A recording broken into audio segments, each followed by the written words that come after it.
Yeah, PUA, he made 45K, nigga, just one day. Got some adders in the A, bought some OVO joints. Same day, bought a Drake, same day, drop take. Got crib with a dog, I can snatch a bitch waist. On the psychedelic drug, I be going up to space. Burn a peanut butter cup, I'm just smoking for the taste. In the trap, hard G, I just bought it just a race. Got skills online, I be hacking in bank. I'm a real ass nigga, but my S is fake. I'm a real ass nigga, but my ID fake. Nigga grew up in the hood, we was shooting in crates. I ain't doing no shows, I ain't taking no dates. On top of 100 back, I'ma say it in your face. Burned out the jug, gotta hit another state. I done hit a 2 hour, now I gotta take a break.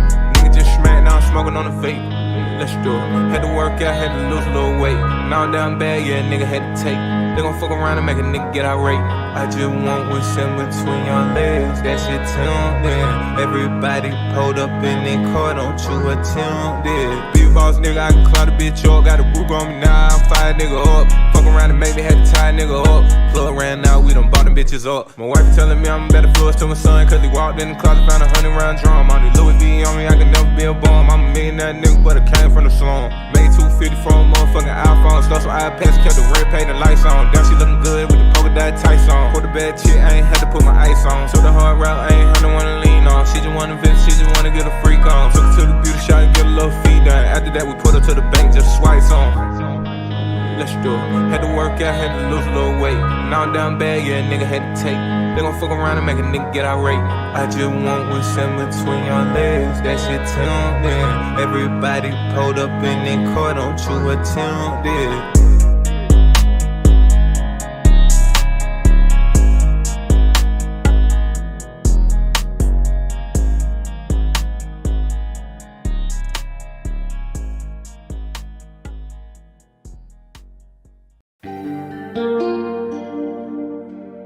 You know it's crossover, every bad way over. One day to turn over, just like I'm Samuel. You know I'm Debo and these niggas too standing. You better get motion. You know it fair cause it still got to do on it. Who on it deep in the west, no signal, no roaming. We growing, we cloning, we fanning, we sealing. I put a bullet in him because he stealing. Really expensive, this top shelf expensive. Come see it, come with it. These Amazon hit. These apes and these hillbillies got me so tilted. This snuck up on me, baby, now I can feel it. Got methods, but I need to check to reveal them. My bitch got a fluffy, I bought her some purse. My music too valuable, I can't give out verse.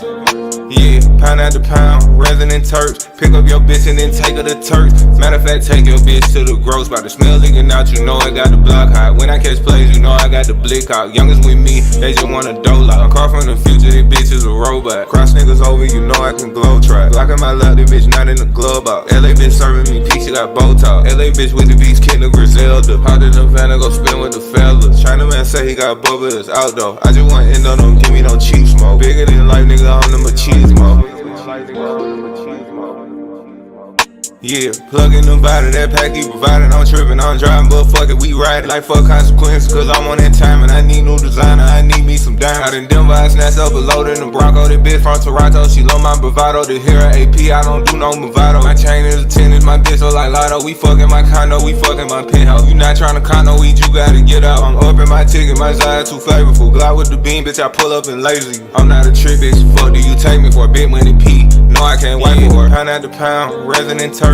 Pick up your bitch and then take her to Turks. Matter of fact, take your bitch to the gross. By the smell leaking out, you know I got the block hot. When I catch plays, you know I got the blick out. Youngest with me, they just want a dole out. I'm car from the future, this bitch is a robot. Cross niggas over, you know I can glow try. Glock in my lap, this bitch not in the glove out. LA bitch serving me peace, she got Botox. LA bitch with the beast, kid the Griselda. Hot in the van, I go spin with the fellas. China man say he got bubba, it's out though. I just want endo, don't give me no cheap smoke. Bigger than life, nigga, I'm the machismo.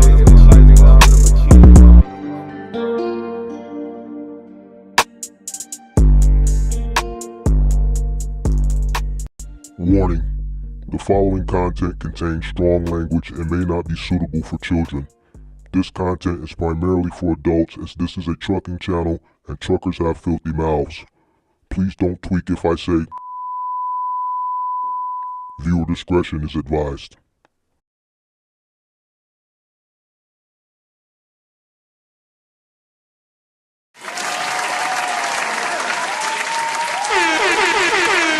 Sweet. What's going on? How's everybody doing tonight? Come on in. Make sure you guys hit that like button. How's everybody feeling on this Saturday night? Hope everybody is doing good. Come on in. Gonna cook up real quick. Ain't did a live on a Saturday night in a long time. we're gonna cook up tonight though.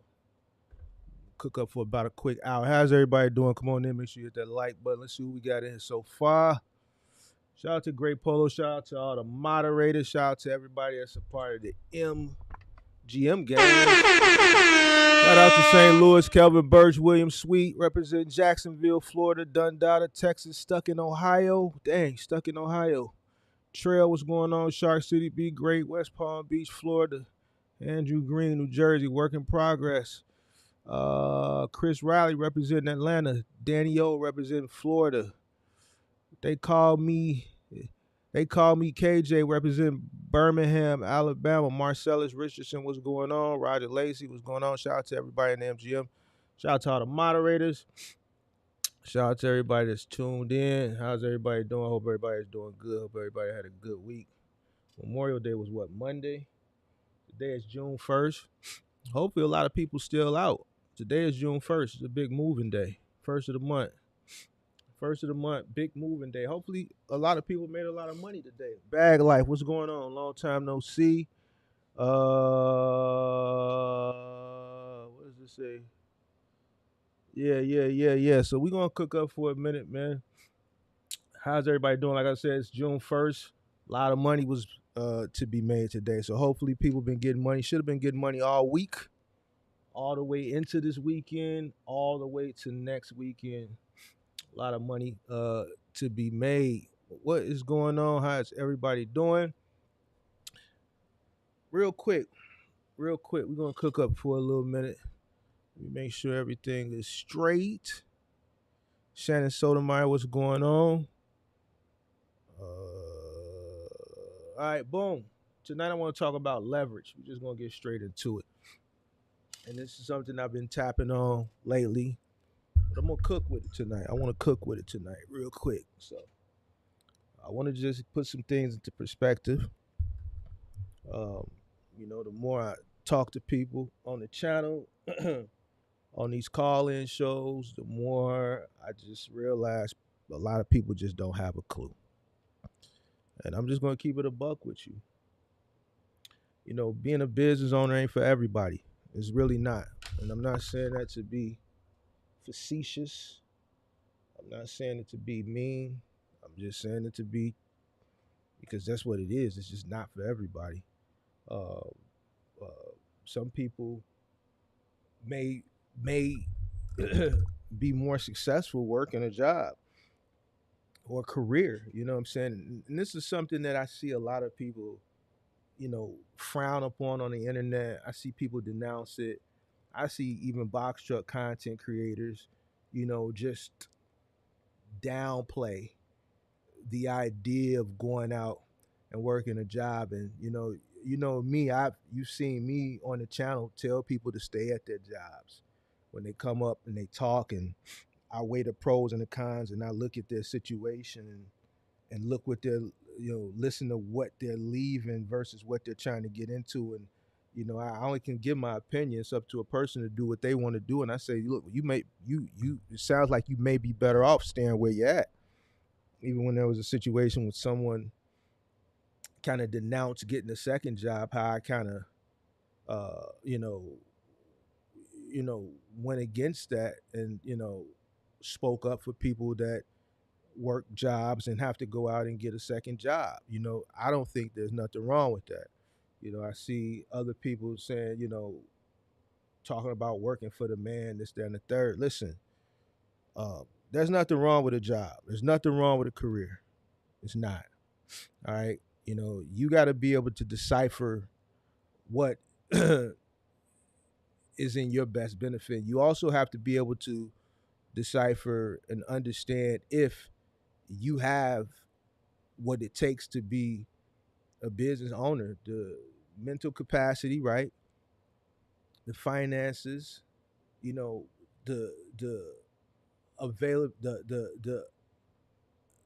being available for a lot of the sacrifices that come along with it. And, these situations vary from person to person.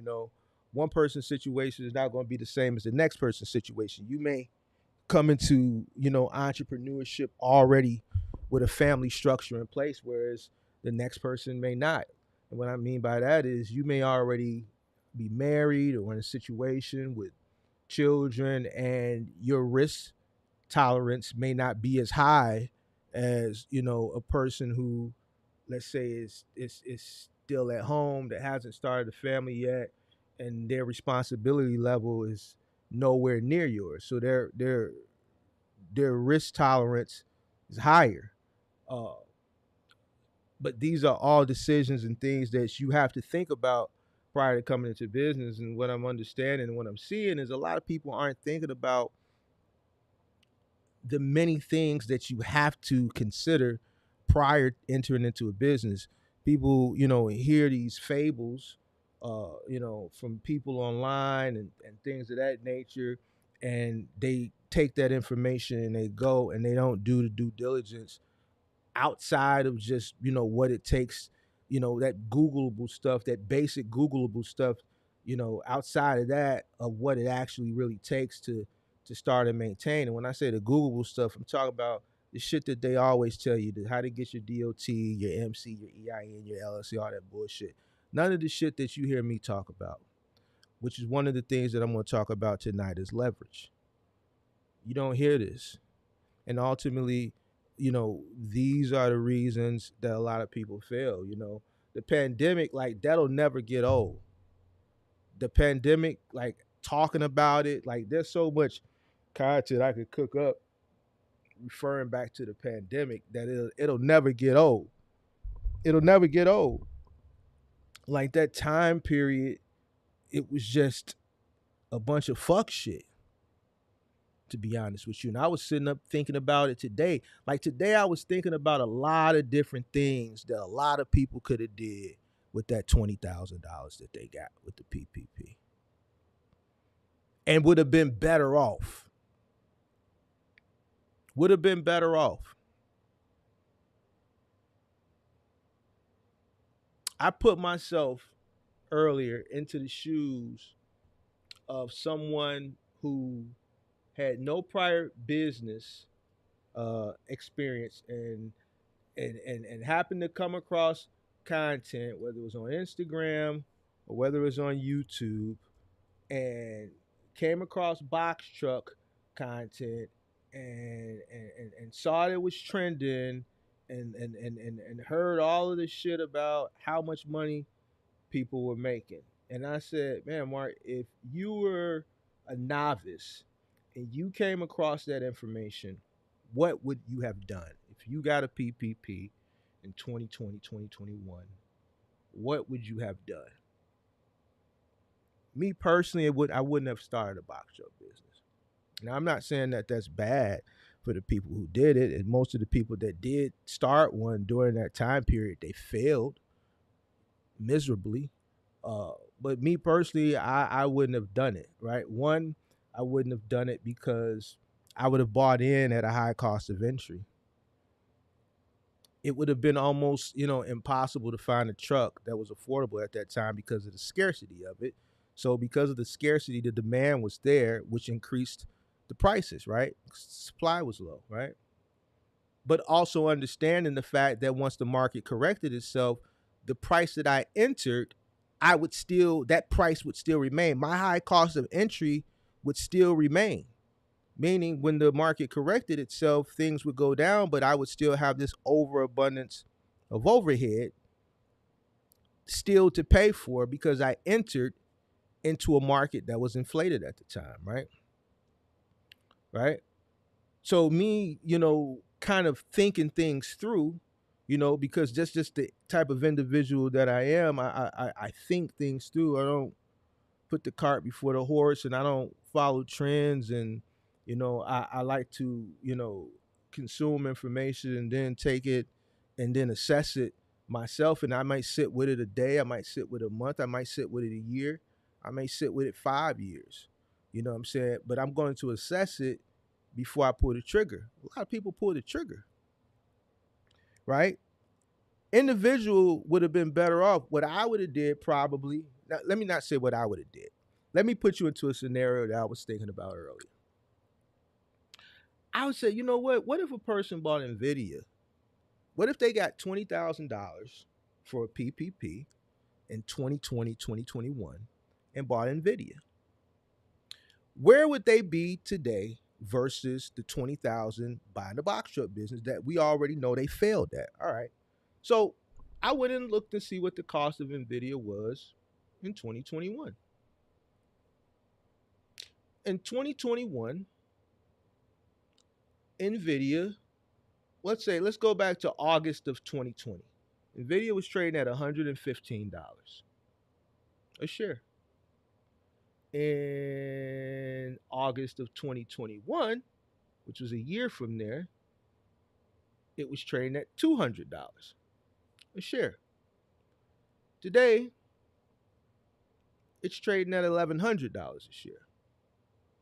So if a person would have took that $20,000, let's say in August of 2020, let's say $112 a share. So let's say they took the whole 20,000 divided by $112 a share. That would have got them 178 shares, right? It would have got them 178 shares. All right. Now, if they would have held on to it, right, instead of taking the 20,000, following the trend, getting into a box truck business, and failing, and God knows, where they are right now. Let's see. Let me pull my screen back up. All right, so that would have got them 178 shares. 178 shares times $1,100. They would have about $195,800 today. Liquid.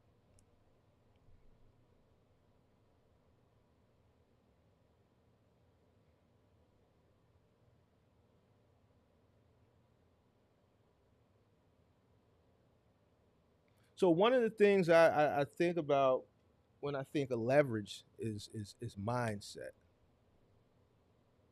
A lot of people don't have their own mind. There's a lot of other things that you can build leverage, right?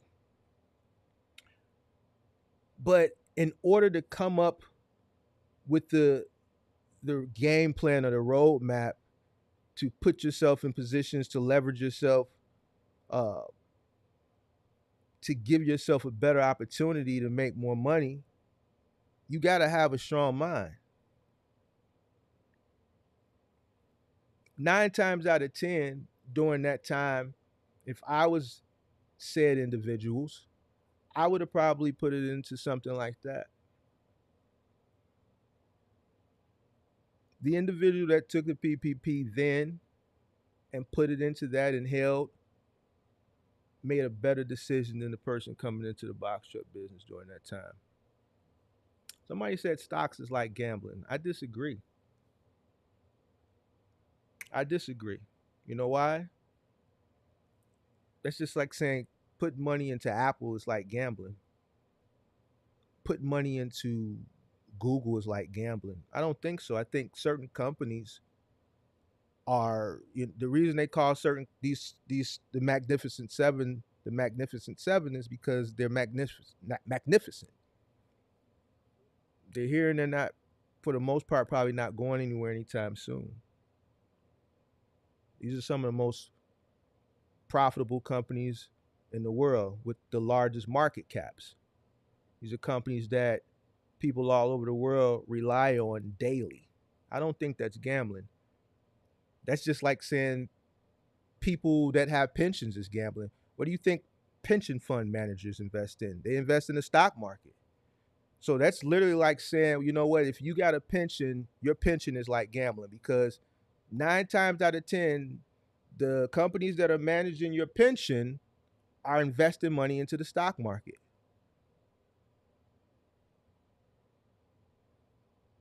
So I disagree. I think crypto is probably more like gambling, but not stocks.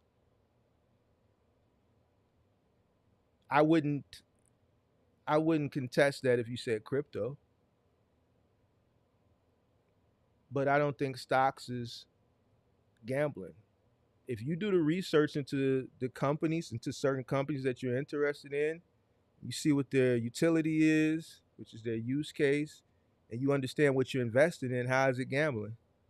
I don't think Apple is going anywhere. Why would it be a gamble? I really don't think Apple is going anywhere. It's the richest company in the world.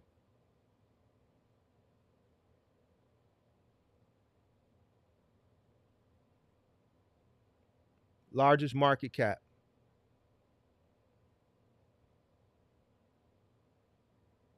How is it like gambling?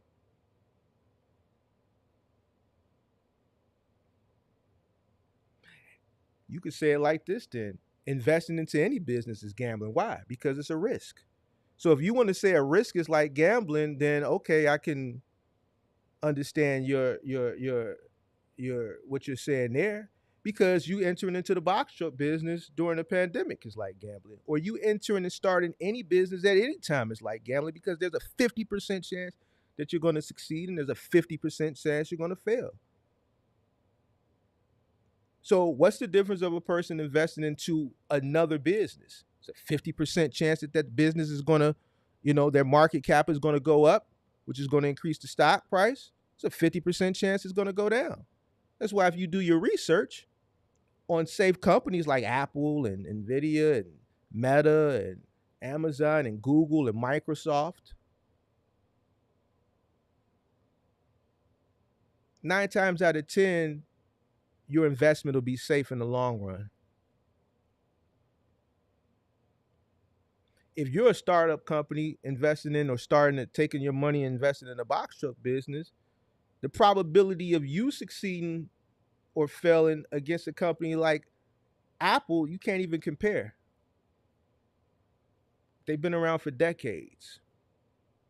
They've already proven they can go to any bank and borrow any type of money. No bank will turn them away.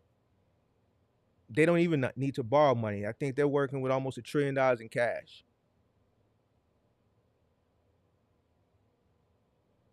This is how much money they have. So how is that like gambling? Maybe investing into a newer company who's just IPOing might be like gambling. But I don't think investing into certain companies, like companies that are part of the Max 7, is like gambling. But the individual that took their PPP money in 2020, 2021, and if they would have invested into that, they would have came off a lot better than starting a box truck business. Now, I'm just giving you the facts. I'm just giving you the facts. And you can't refute it because it's the numbers are there. It closed at $1,095. It touched $1,150 sometime this week. So we can't assume because it's there already. We can go back and we can look at the chart from 2020 and 2021 and 2022, and we can look and see what it closed at Friday.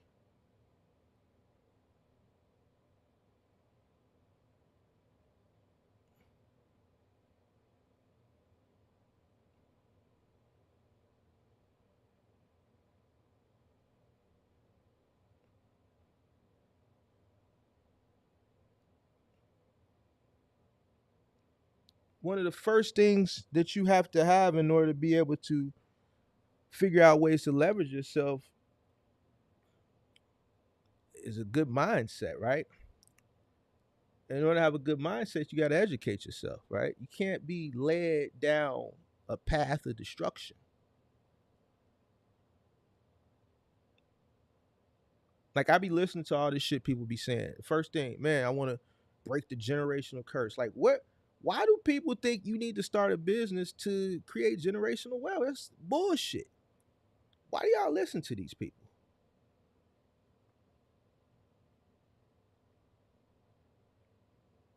Why do people listen to people that say this dumb shit out their mouth? I want to debate one of these people that is on the internet that say you need to start a business to break the generational curse.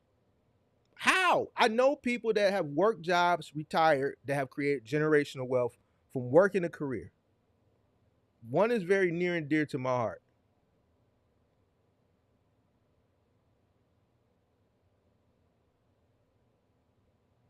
It's the biggest crock of bullshit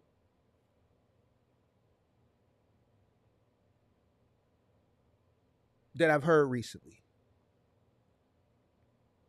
Biggest crock of bullshit. I know more people that are boomers that have created generational wealth than millennials and Gen Z that are entrepreneurs. They can't even buy a fucking house.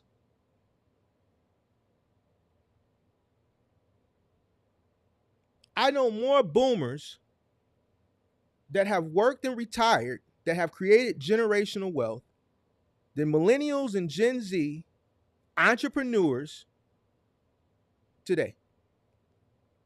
And why do you think that is?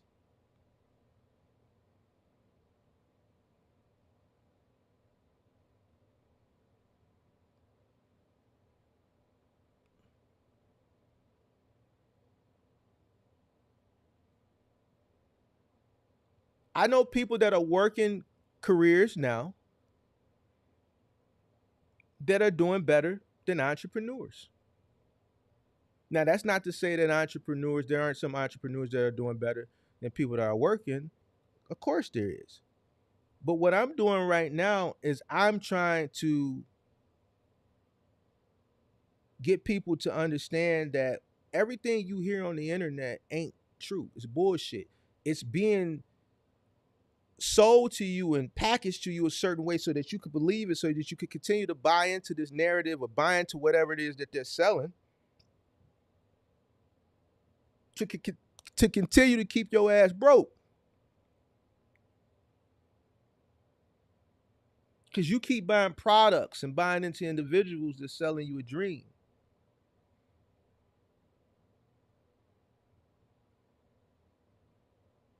You'll never be able to be successful with your box truck business and figure out ways to leverage yourself into being successful if first you don't educate yourself.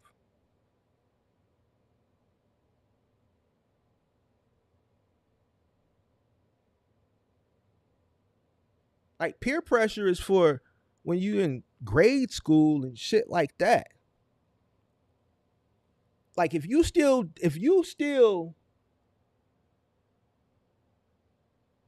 are dealing with peer pressure in your 30s and 40s and 50s as a business owner, you a damn fool. And I'm just keeping it a buck. I'm not, it is what it is. If you follow trends, if you follow something because it sounds good and you want to try it out and you don't go do your own due diligence, that's a form of peer pressure. It's like you being pressured. You're not making decisions on your own.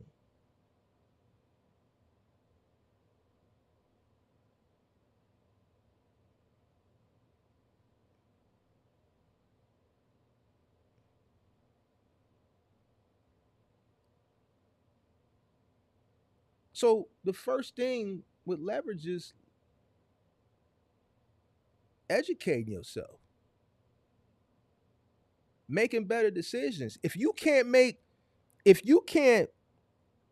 decipher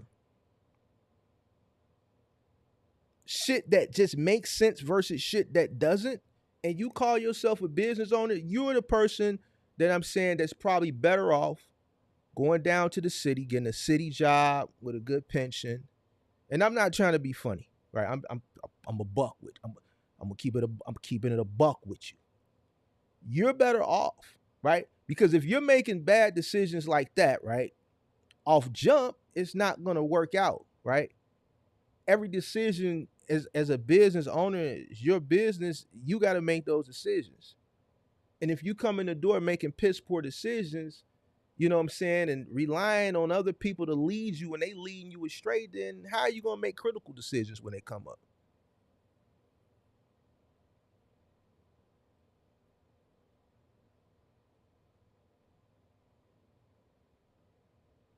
You already coming in the door following. And it's okay to consume information, but you still have to take that information, put it in your back pocket, take it, digest it, and dissect it,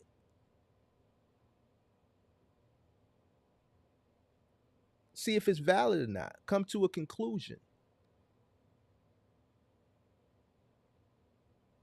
If you're taking information at face value without dissecting it, you a goddamn fool.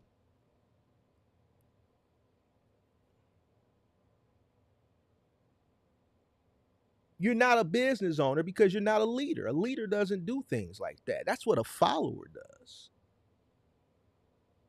A leader learns from everybody. They consume information and they search for information from everywhere.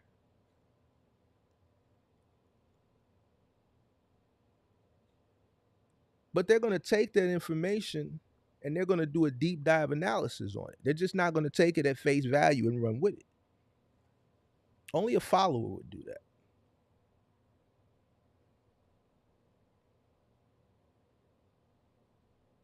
And this is why the real leaders, the real business owners or bosses, as you would say, pounce over you when you come in, because they don't do that dumb shit. And you become the prey. And your neck gonna always be on the concrete, and it's always gonna be a shoe pushing it further into the concrete.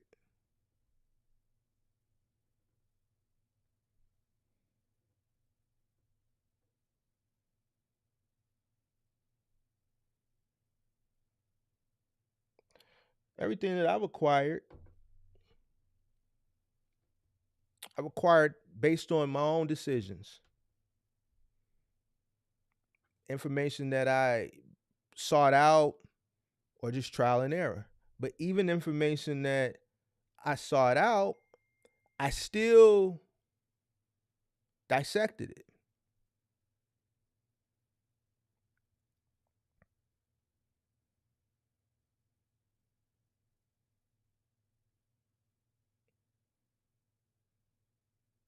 So that's the first thing with leverage. You got to, get your mentality where it needs to be, or you'll never be able to come up with other things to leverage yourself. A person coming into the business, then there's no way that a logical business owner,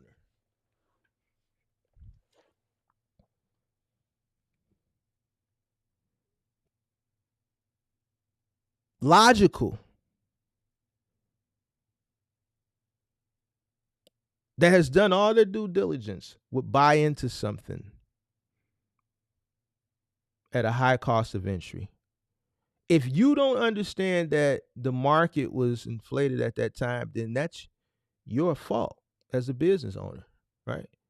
Because you didn't educate yourself on the margins, on the economy, on the rates. You didn't measure LY prior to the pandemic, 2019, or LY or 2018 or 2017, 2016. You didn't look at the trends to see what the average rate of freight was going for and do a comparison to what it was going for at that particular time.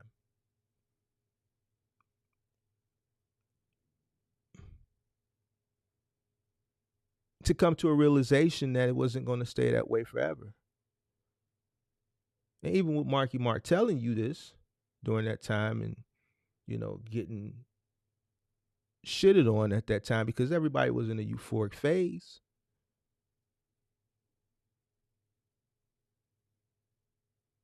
It's still your fault. It's your business. The person that has the knowledge over you, that's your competition, is the person who has the leverage over you. The first piece of leverage that you need is to be smarter than your competition. I pride myself on educating myself. I want to be smarter than damn near anybody that I'm going against. And I think I've shown that.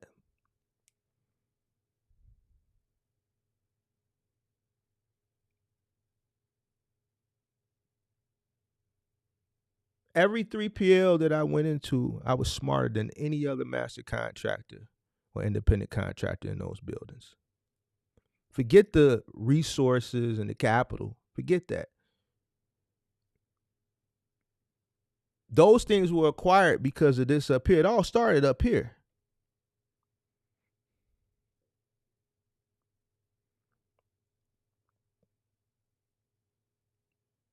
I'm 6 months ahead. I say it all the time. Literally, mentally, I'm in December. I've already lived in June back in January. Everything that is going to happen this month, I've already known what's going on.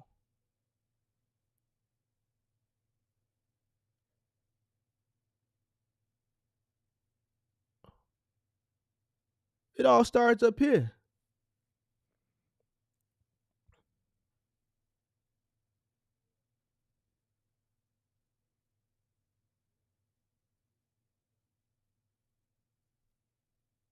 I want to destroy my competition up here. As long as I'm smarter than everybody, that's my competition, then everything else gonna fall in line.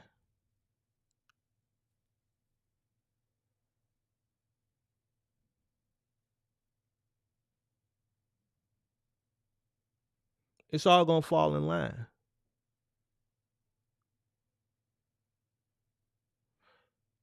People will know everything about everything that ain't got shit to do with a box truck business, but they don't know their cost per mile. Why is that? Can somebody substantiate that for me, please? I'm just curious. I don't know. Because I don't think like that. I don't think about other shit and can recite other shit. I know every fucking line in Goodfellas and Casino and all the Boys in the Hood, New Jack City. I can recite this shit. I can do the fucking gestures from the movie, but a person won't even know they cost per mile. And they call themselves business owner.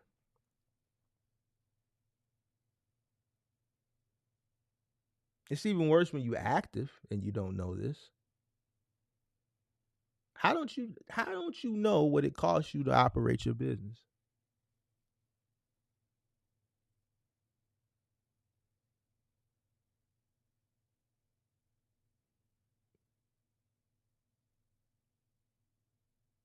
How? All that shit that you hear and that you go back and recite, that shit sounds good to people who don't know no better. Then you come across a motherfucker like me and you tell me that shit. And then I hit one of these buttons on you because this shit don't make no sense. You want to tell me all about all this shit, this LLC, this DOT, how you got this and this generational bullshit. And then when it gets to this cost per mile shit, nobody knows the answer. How don't you know the answer about your own business?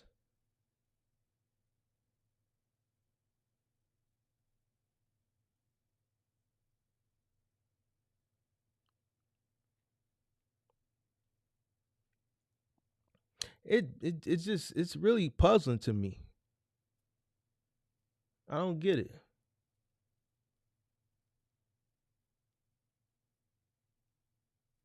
Scale.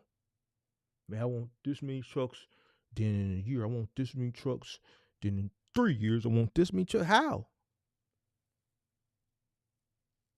You'll never get there. You got to make money to scale. You'll never have the money to scale if you don't make money. And in order to make money, you got to know what it costs you to run your business so that you know what to charge people, what to accept, what not to accept. People take anything because, one, I'm starting to think people don't know how to count. I'm just going to keep it a buck.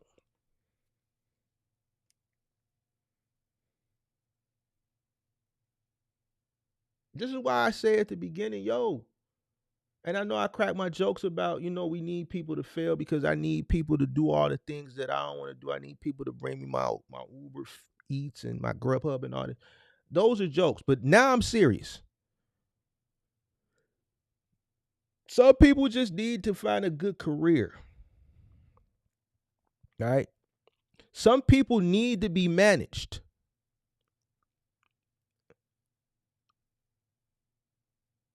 Some people need to be managed.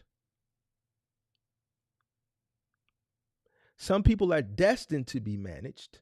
Some people are destined to be entrepreneurs, right?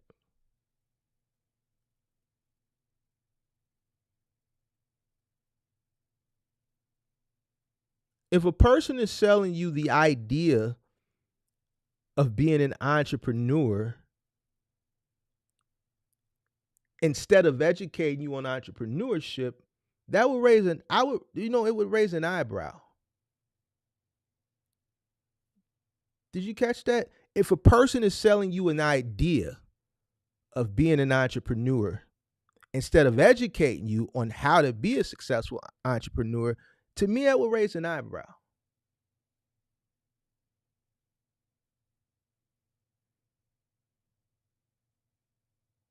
And that's what happens. A lot of people get sold the idea on being an entrepreneur. I don't see too many people actually educating people on how to be a successful entrepreneur.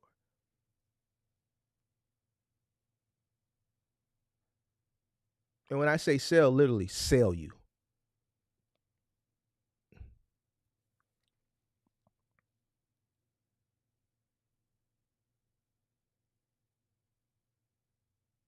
It's bullshit. A person that can easily be sold an idea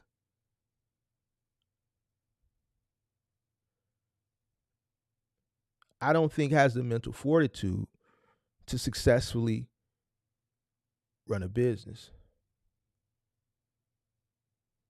Because if you can be sold an idea, you could be sold anything. You could be sold bullshit from your employees. You could be sold bullshit from, rip off salespeople. You can be sold bullshit from 3PLs for claims that, that they got to stick it on and they know you're fucking a pushover, so they'll stick it on you. You could be sold bullshit from customers. You can go into a customer's home and at the end of the job, they can tell you that, you scratched their floor the whole time. The scratch was there anyway, but because that customer knew they were having a delivery, they were having a move, they said, you know what, we'll get it fixed when the movers come and finish. We'll just say they did it and put a claim on them and we'll have them fix it for free. Won't cost us anything. You'll be sold anything, right? You can never consider yourself shrewd.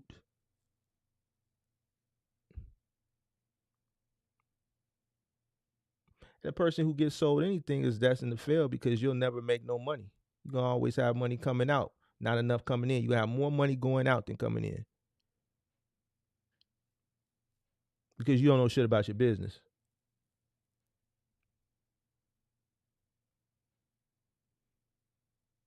The next piece of leverage is understanding what it costs to operate your business.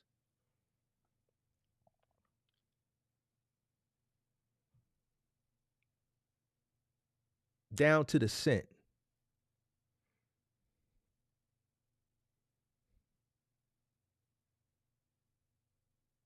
Yes, it's work. But this is what you signed up for.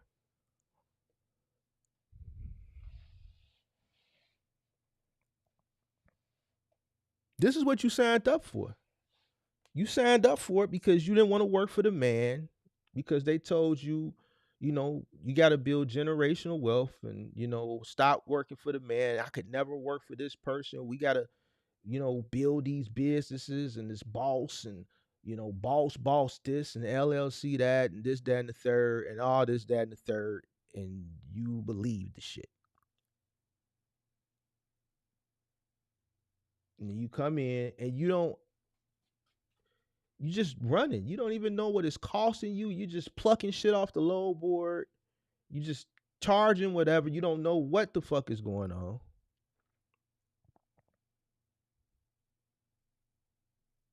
You don't even understand the formula to come up with your cost per mile. I've had people, I ask them what's their cost per mile. They say, what's that?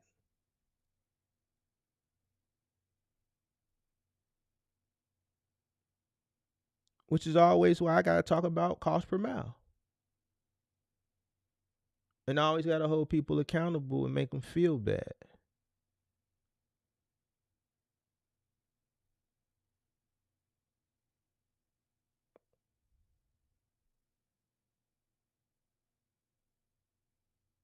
I don't feel bad when I make you feel bad because you don't know your cost per mile. I don't feel bad. Why would I feel bad about an individual that calls themselves a boss?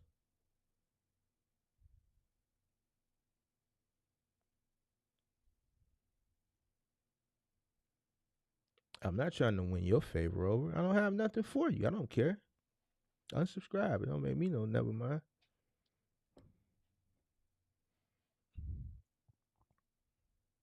The information I'm gonna tell you is what's best for you. It's my time. My time. I'm spending my time to give you this information. I'm not selling you the ideal entrepreneurship. I'm giving you the tools that you need to be a successful entrepreneur. It's costing me to do this. So me personally, I really don't care. Right now, sitting here, it's costing me.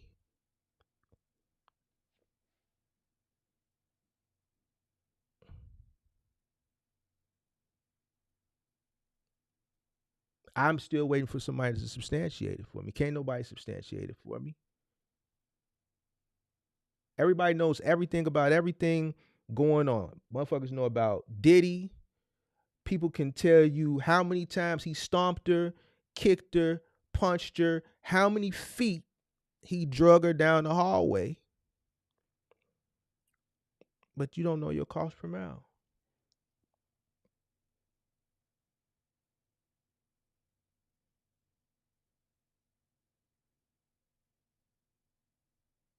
You can tell me about everything that's going on in the world. You could tell me about, Anthony Edwards. You could tell me about Kyrie, Luka. You could tell me about the finals. You could tell me about all this shit, but you can't tell me about the shit that's most important.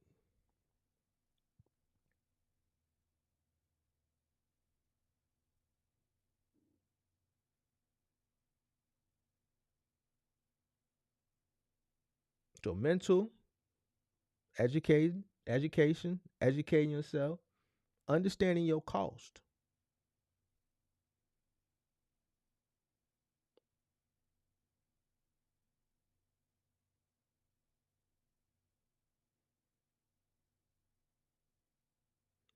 The way I leverage myself, a lot of people wouldn't be able to do. A lot of people that I talk to would not be able to put themselves in the position that I've put myself in, active in the box truck space, right? Just wouldn't be able to do it for the reasons that we just spoke on. Some people out there would love to have 3 or 4 trucks. How? How can you get there? Tell me how you can get there without having what we just spoke about. You can't.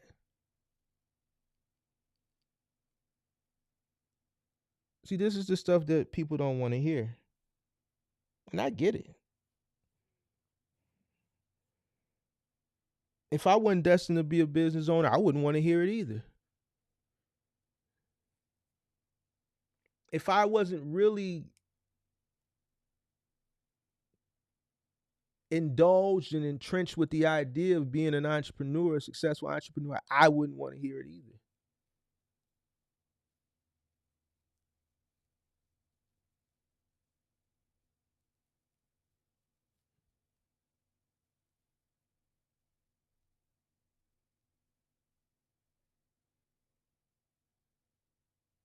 Person runs across 20 grand, makes a bad idea, makes a bad decision.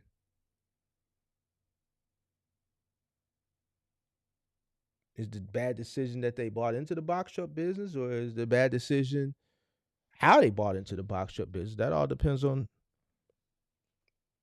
the person that's looking at it, how they decipher it.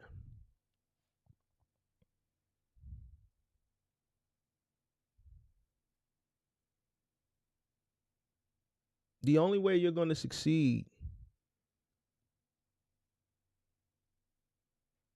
in today's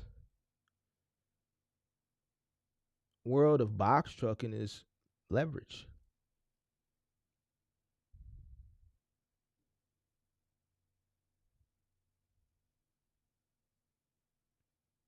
There's different types of leverage. Not everybody is going to have the capital.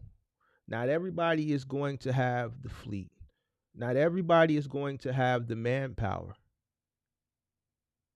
But most people can have what's up here.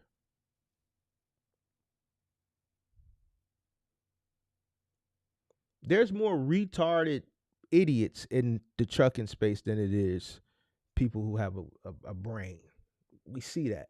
I see that all the time.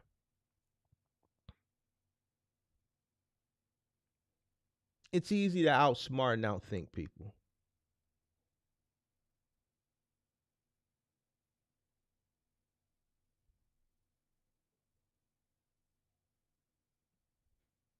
It's simple.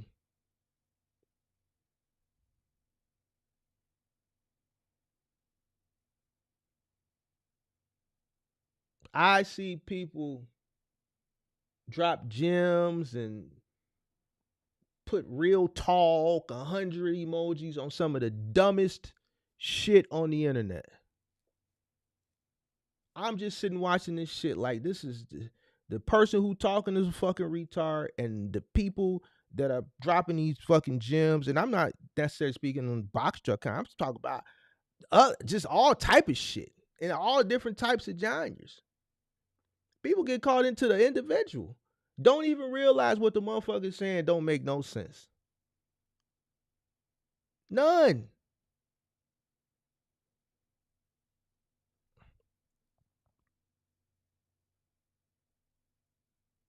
Just dumb shit.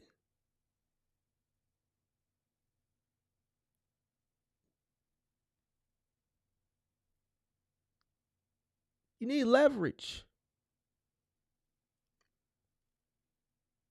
I say it all the time. Listen, how would you be able to leverage yourself against me? It's other me's out there that are active.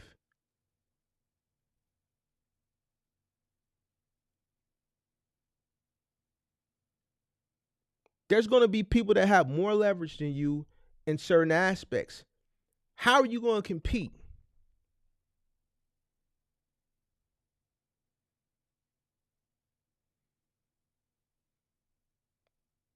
You may have to work harder. You may have to work longer hours.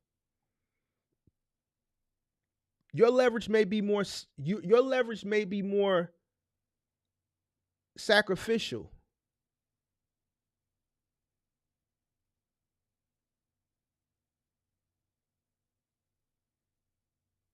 Your leverage may be more doing what no one else wants to do.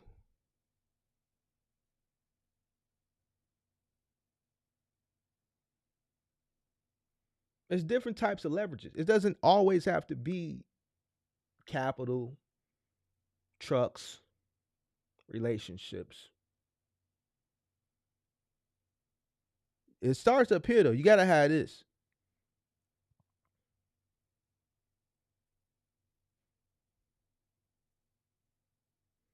Knowing when to accept something, knowing when to walk away from something.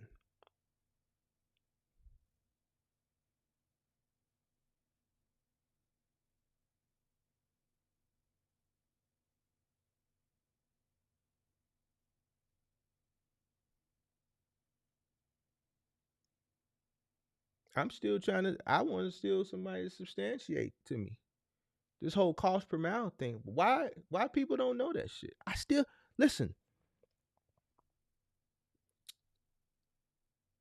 25 months, 24 months on YouTube. Not one person.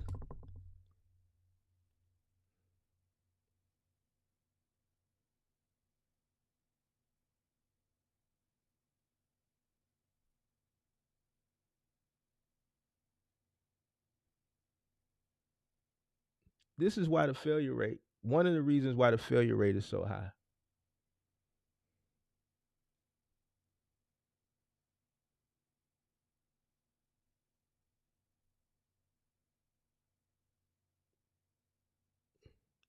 Ain't nobody gonna kick it with you like this. They're not gonna tell you this shit.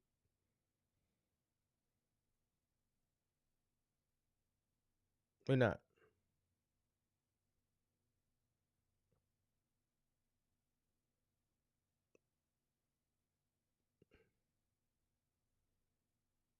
I'm gonna tell you what you need to hear, whether you like it or you don't. It don't make me no never mind.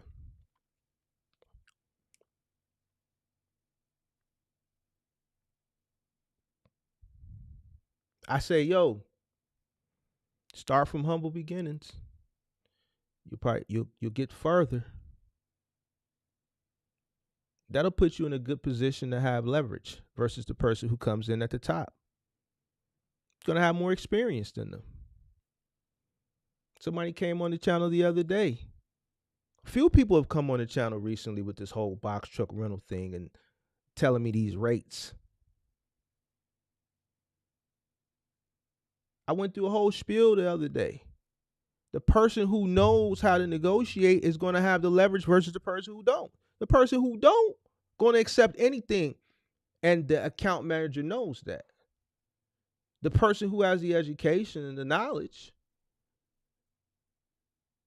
can leverage themselves into a better position because of the negotiation. You get what you negotiate. Negotiation is a form of leverage. The skills of negotiation. But in order to be able to negotiate, you have to have either one, experience, or two, the education on how to negotiate what and what not to say, or a combination of both.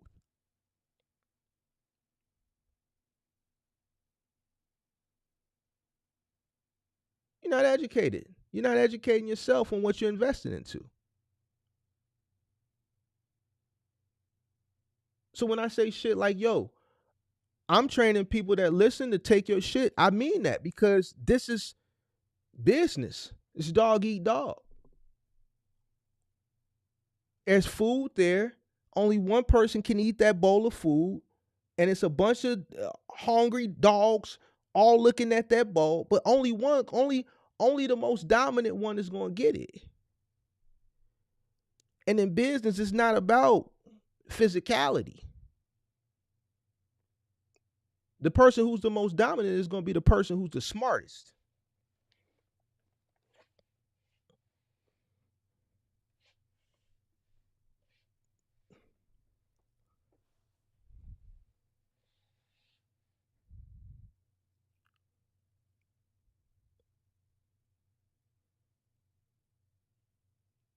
Everybody coming into this business thinking they're going to get rich. No, you're not. You're not going to get rich with a box truck.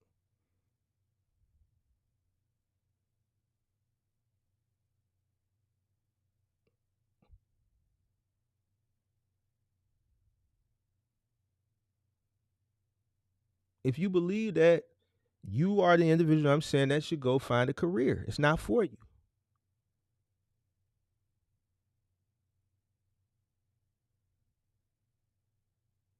The box truck can be the vehicle and the vessel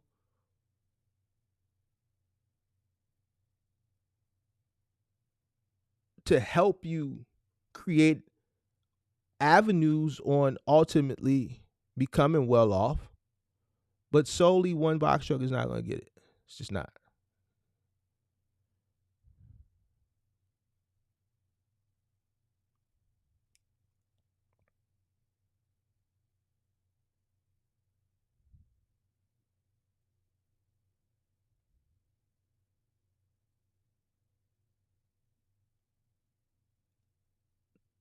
OTR, one of your biggest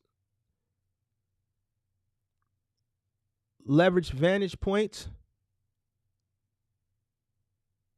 is what most of y'all don't want to do. Go over the road. Stay over the road.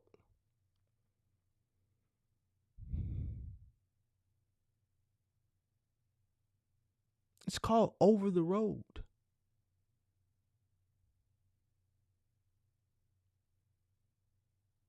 You can't ultimately run up a bag if you always want to come home.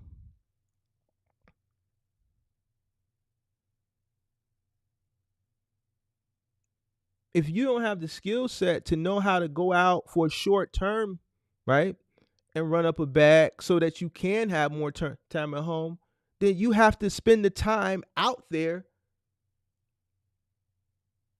learning how to do it so that you can be able to do it.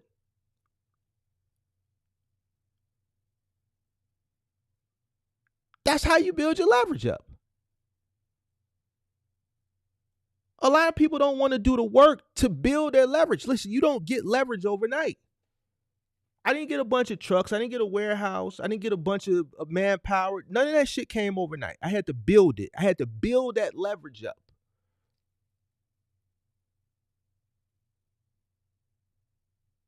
And because I worked hard to build that leverage up, I was able to compete and always win. Listen, that's in any field. You don't believe me? All right, let's do some comparisons. Let's go back to 1994.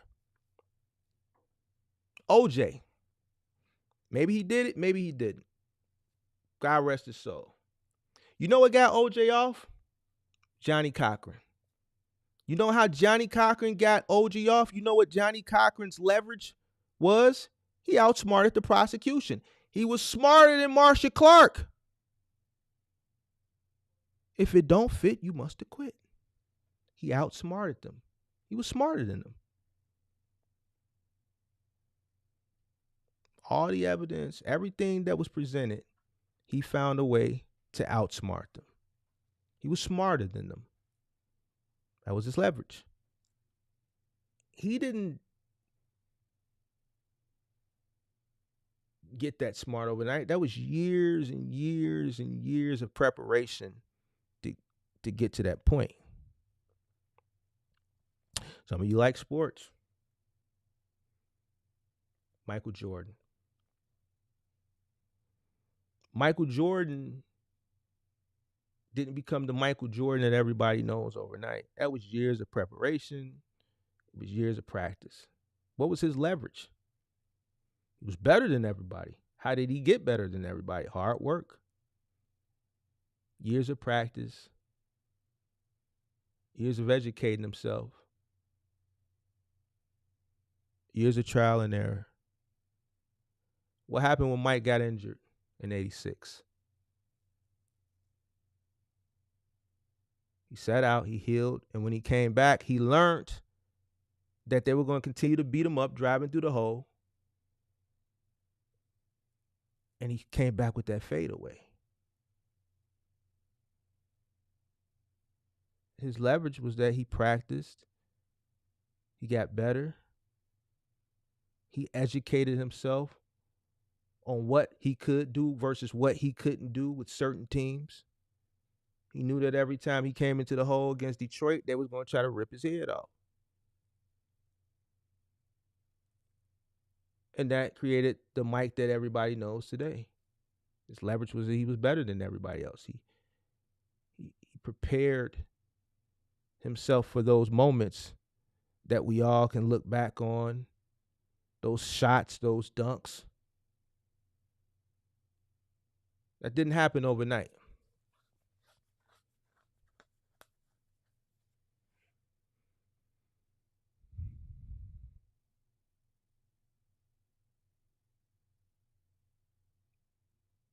If you're not willing to do the work, and this is to all the people that, oh, Mark, I'm going to come in. Yeah, I got some money. I'm going to buy a box truck. I'm going to put a driver in it. Man, 9 times out of 10, you're going to fail. How can you successfully run something that you've never done? How can you train somebody if you've never done it. Well, man, Mark, I'm gonna hire people who got experience. They came from other companies. Well, it's a reason probably why they not at them companies. They probably was jag-offs over there. You want to train a person to your company standards. Do you want somebody coming over to your company with the bad habits that they learned at another company, bringing that shit over to your company? No, you want to train them on your company standards. Just because they came from another company don't mean that they were good.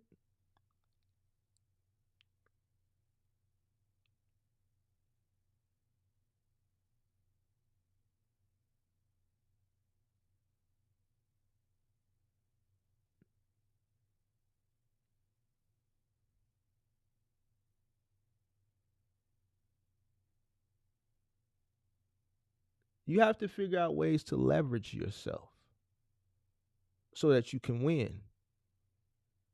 And the main thing that a lot of people don't have is this up here. If you don't have this, if you're not sitting your ass down to understand what you're investing in, get a job, get a career. It's not for you. I don't have a link for you to tap. I don't have none of that shit. I'm telling you this off the strength, off the muscle. Get a career, get a job. You probably will be better off. I'm not the person that's going to sit up here and tell you, don't go work for the man and this, that, and that. It's bullshit. Oh, man, if one thing ain't working for you, why would you go get a second of what's not? That's the dumbest shit I've ever heard. Dumb shit.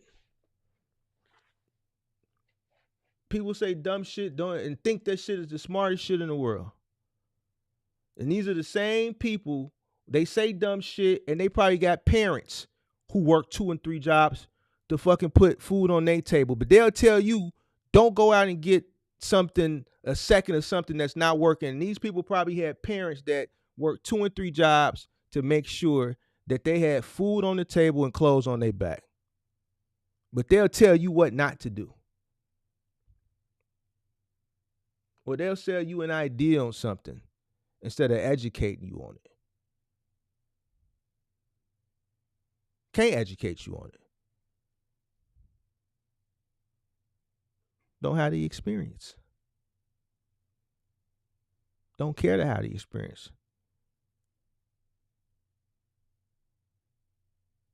It's another stream of income. That's how they looking at it. The stream of income. Me, I just kick it with you.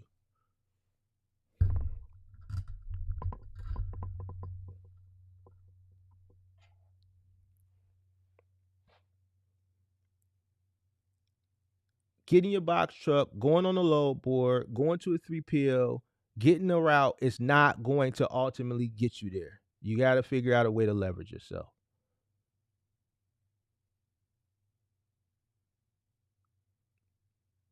I'm in the building at your 3PL. Your truck breaks down. I'm taking your route. I've proved it to you guys already. I didn't just talking. I've actually proved it to you. I'm taking your shit. If I know I got the leverage on you, you a little guy, you need to put yourself in a position where you a big dog. Whatever you need to do, the sacrifices that you need to make, you need to do what it is you need to do to put yourself in the position where you a big dog so won't nobody eat your food. Whatever it is that you need to do, you need to create leverage for yourself.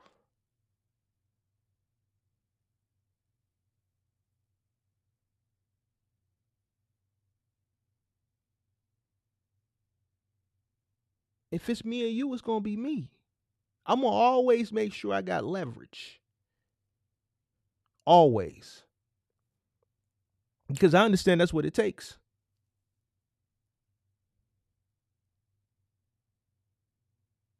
Ain't nobody out here to help you. People out here to take from you.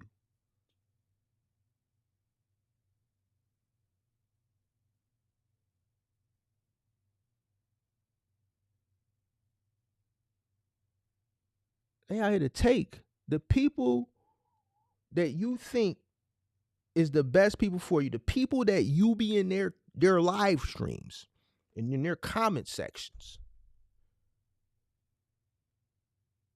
saying facts, gem emoji. All these people just want to take. That's the leverage they have over you. Their target is the mentally weak individual who can't see the forest from the trees. Everything is about leverage.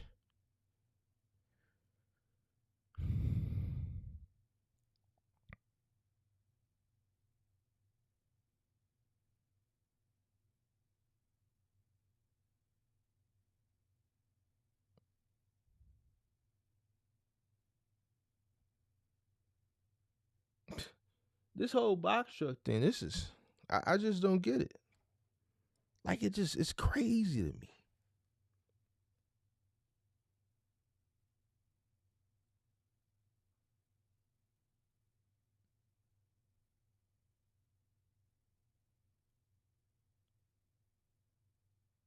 How do you expect to get ahead if you don't know what it costs you?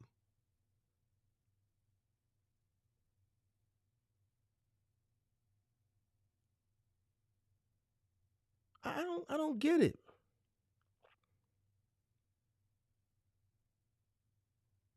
It's mind-boggling to me. It's almost damn near disturbing.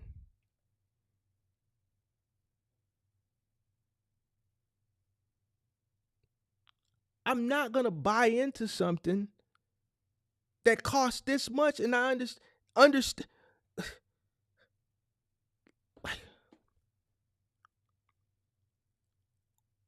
Like, it really irks me when people say this cheap freight shit. That shit bothers me, yo. It bothers me, man.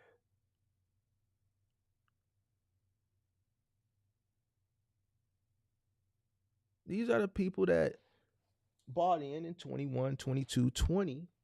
They should have took that 20 and put it into what I told them they should have put it into early. They would be sitting on 200 grand right now, liquid. But because they were retards, they didn't have the mental capacity.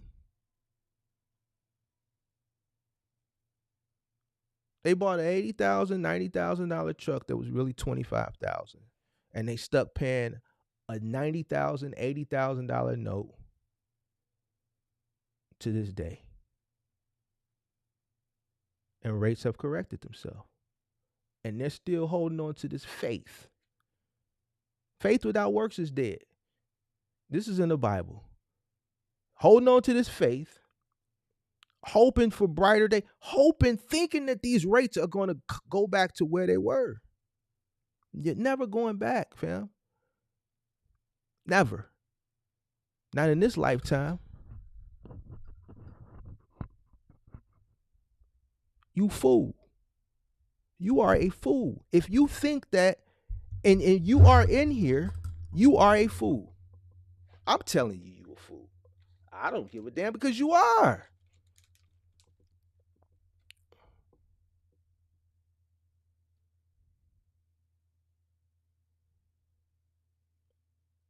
You'll never have leverage with that mindset. You know why? Because you don't understand supply and demand. You don't understand economics. You don't understand a market. You haven't done the history of what the spot market is. And this is why you're going to continue to fail. And I'm going to continue to educate people on how to prey on you.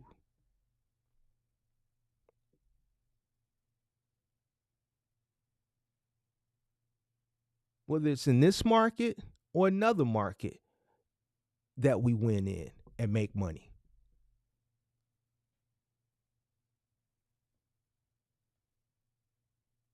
It's not bad. Whenever there's blood in the streets, it's opportunity. You may be the opportunity.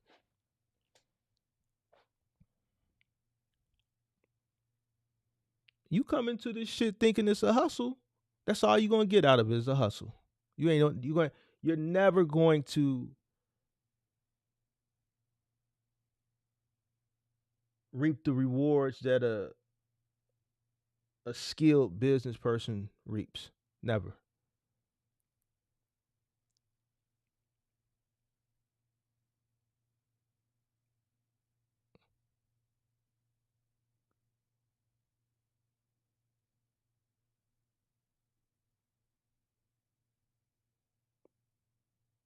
It's unfortunate, but that's just the way the world is.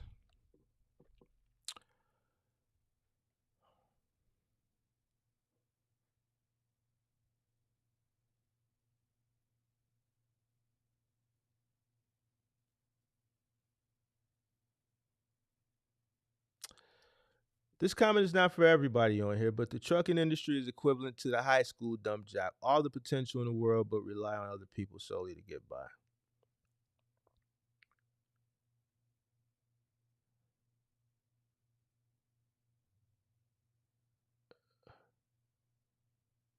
No excuse for not knowing your cost per mile after a month of being in business. Listen, you should know your cost from day one. You should know your cost from day one. Period.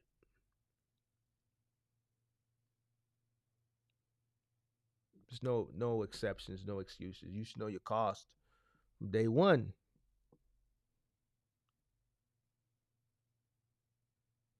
Like business ain't no joke. It ain't no game. A lot of people take it as a game and take it as a joke. It's not a joke. It's not a game. This is why people need to go on Indeed, go get a good city job, go work at waste management, go do something that you can be managed. Some people need to be told what to do. I keep telling you that. Not everybody can do this, man. Just can't. And there's nothing wrong with it. I just don't like when I see other people telling people that not to do this. Like, no, man, stop that shit. Stop that shit.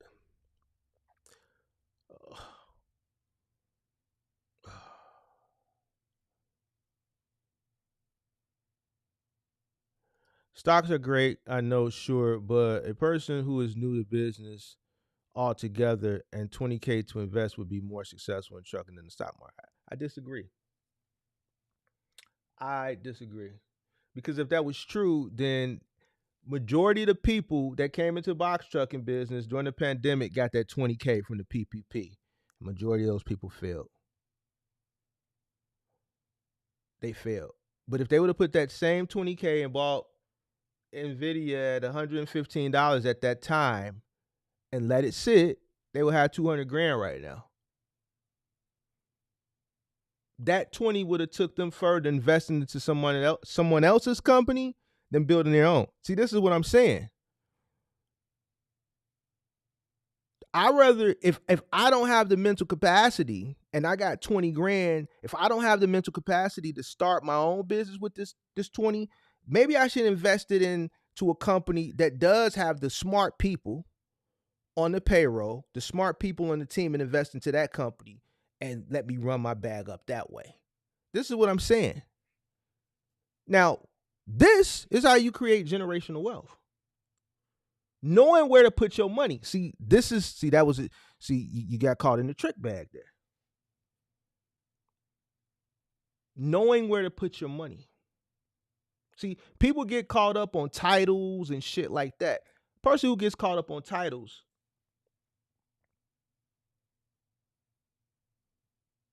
if I know putting my money over here will take me farther than me putting it here and trying to build something with a 50% chance I'm going to make it, or a 50% chance versus a 50% chance I'm going to fail, me personally, I'm not caught up on that shit.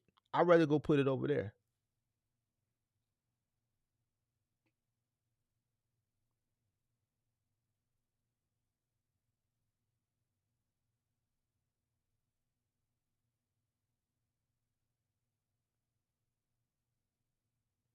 All those people that would have took that 20 grand, if they would have put it over there, they would still be here in the conversation. Instead of kicking the industry because they invested into something that they didn't understand. It would have been better for them to invest into a company that understood the assignment, as they would say.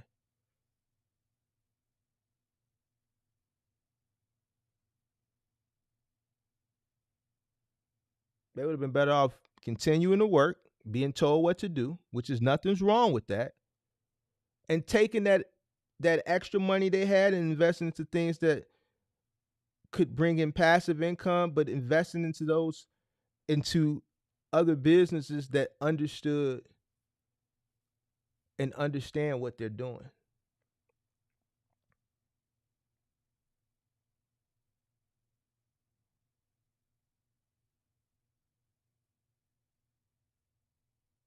So it's not true.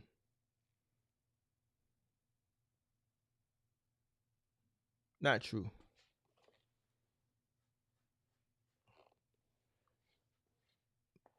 Can there be some individuals that could have took that 20 and ran it up? Probably. It would have been difficult at that time with the cost of entry being as high as it was. But a smart individual might have sat on that money and waited for the market to correct itself before they entered.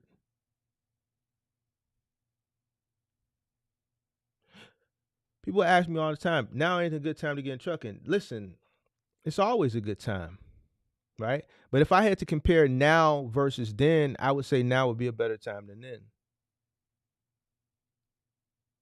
Now would be a better time than then. If I was forced to give an answer, a now versus then, which one you got to pick one, I would say now. Cost of entry is low, right? It's parallel to what the rates are going for, normal, right?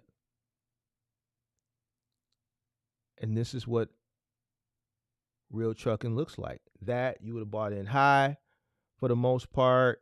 You would have still been paying high costs and the market would have corrected itself. And you would have been in a tough situation right now.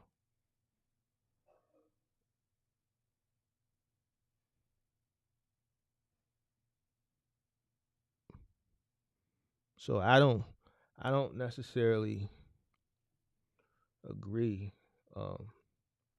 with that. I know people that are in the MGMs that have made more money than their trucking business, just following my plays on investments. I know there's people in the MGM that just following me have made more money currently 6 months into the year than their trucking business.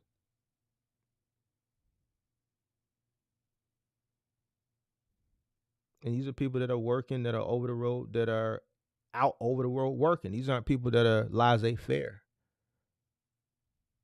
These are people that are mirroring what I'm doing, dollar cost averaging, and their investments are scaling and paying off better than the income that they're grossing on their trucking business.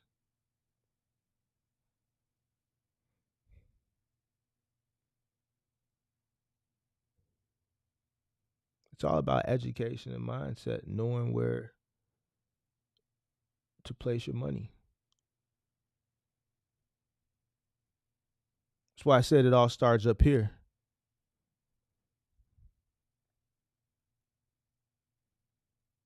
It all starts up here.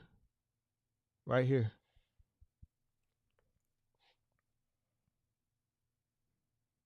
Life-changing wealth is always being made. Now more than ever, believe it or not, with everything that's going on, now more than ever.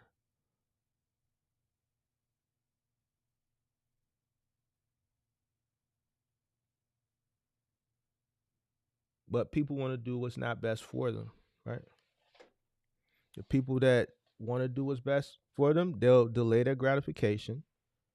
They'll take the money that they would have spent on a trip or some other dumb shit, and they're putting it in and they're watching it grow exponentially, right? Because right now we're in a time period of life and wife changing wealth being made.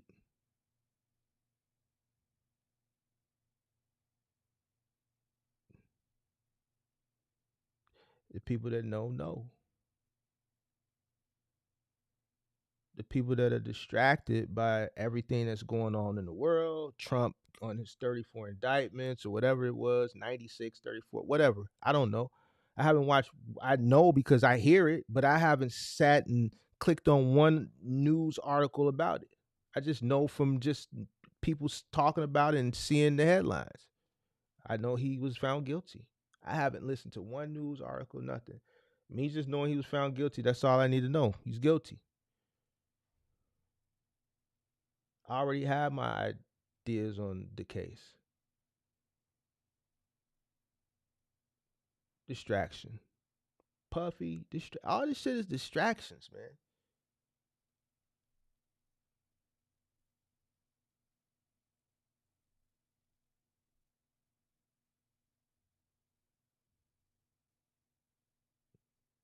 And while the people that are caught up in the shit getting distracted, it's people on the other side that ain't paying no attention to that shit. They just run up a bag.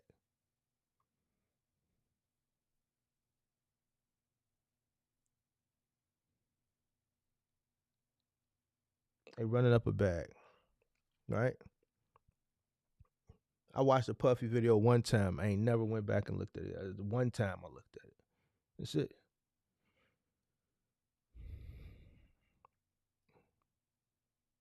I'm looking for where the next opportunity is.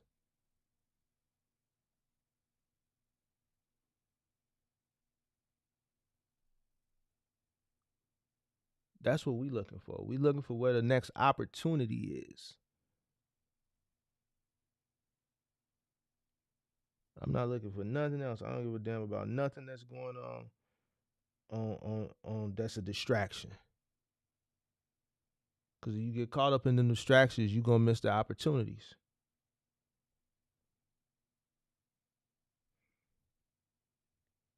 So, do you think it's realistic in today's market to make $750 down your box truck? Absolutely. I've talked about it $1,000+ days every time I go live. If you want to do what it takes to make 750 plus, then the opportunity is there. There's things that you can do with your box truck that aren't going to make that much a day. There's things that you can do with your box truck that are going to make that much and more a day. Obviously, the things that are going to make that much or more are going to require more effort. Are you willing to do that? Absolutely. Abso-freaking-lutely. I talk about it all the time. Most definitely. Listen, if I was on a box truck right now, 750 would literally take me less than 4, about 3.5 hours, 3 hours. I could make 750 in 3 to 4 hours. And I'm not bullshitting you. I've already given people the blueprint. I've talked about it. The people that have come up and told me, yo, Mark, your method, it works. I just did a 1-bedroom. It took me 4 hours. I made 900. I made 1,000. So yes, absolutely. Final mile, you make that much. Curbside, you make that much. Moving, you make that much. 750 is. I don't want to say it's nothing, but yeah, that's light work. Right now, today, come on now. Of course.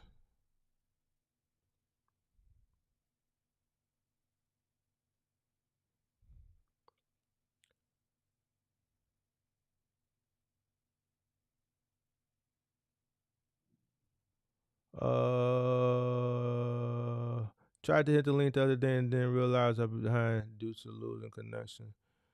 I mean, I can put the link up right now if you want.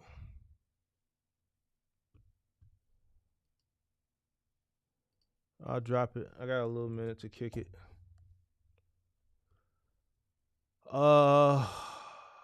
Let's see what else we got. You said because of the old generation cares about money and not politics, they don't care about TikTok. I can agree with the money part. I guess I'd be considered an older generation, Generation X. Yeah, we care about money. You know, we care about money. So money hungry, all that. Mark, you money hungry. You goddamn right, I'm money hungry. Shit, why wouldn't I be? Oh, you money hungry. It's other things to life other than money. Right. It's other things to life other than money. And there's things to life. There's money too.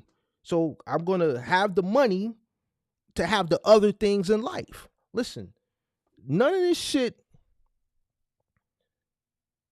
would take place if it wasn't for God and if it wasn't for money. I wouldn't be streaming right now if it wasn't for money. It costs money. The camera, the screens, the lights, the mic. I pay $300 a month for Xfinity. The software, all this shit, it costs money. For me to sit here and give you all these jewels, it costs money. So you goddamn right. I need money. I am money hungry. Our generation cares about money. These new cats, they don't care about money. They don't. Even the criminals don't care about money. The little drillers, they ain't out slanging dope. They just want to drill. All they want to do is drill. They ain't thinking about no money. They just want to drill. Back in the day, it was about money. Tried to avoid drilling. Why? Because drilling brought unwanted attention. And unwanted attention interfered with making money. Older generation criminals wanted to make money. New generation criminals want to drill.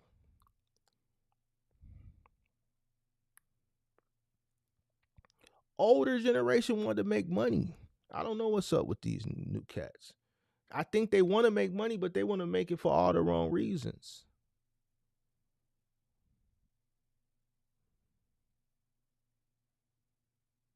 They want to make it for all the wrong reasons.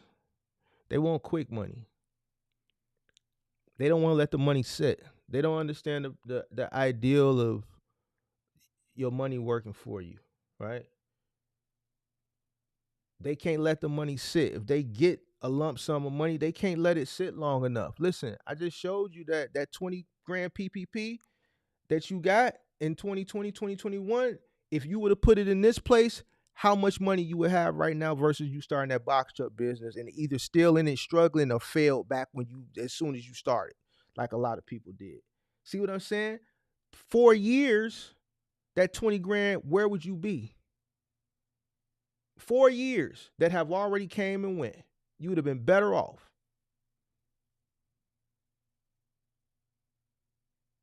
But the young generation, they can't see that. They can't let their money sit like that. They got to get it and they got to spend it. Balenciaga, which is fine. I wear the shit too. But they got to go get drippy. They're going to go spend $3,000, $4,000 on the outfit for one night. And after they spend that little 15, 20, it's going to be gone in a few weeks or a week. And then what? That money could have been taken and put to work. They don't understand that. Older generations understand that.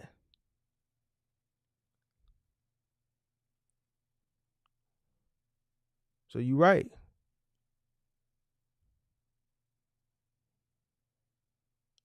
What people got to realize, business owner, listen, new business owner, check this out. And I said this early. You know why the boomers are more well off? Because I said this too, this whole ideal of creating generational wealth, you got to be a business owner for the people that came in late. No, you don't. To create generation, it's a cock of bullshit. No, you don't. You can go get a career and create generational wealth. I know people have done it. Right? Boomers created generational wealth because of the ideals that he spoke about right here, and I'm speaking about now. Knowing how to put their money to work for them and being patient, right?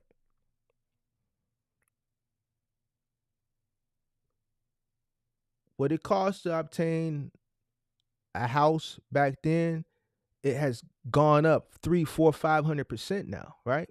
So even with the rate of inflation of what your wages are, the housing market has surpassed that. It's not scaling at the same rate. Your money is not going as far as it would have went back in the day. This is why so many people now can't obtain their first home. They can't afford it. Now after the pandemic, they're getting denied. There's not even enough inventory on the market.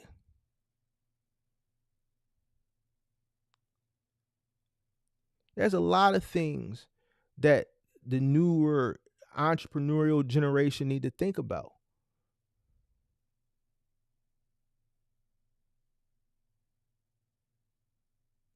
More so why you should be practicing delayed gratification and creating ways for your money to work for you.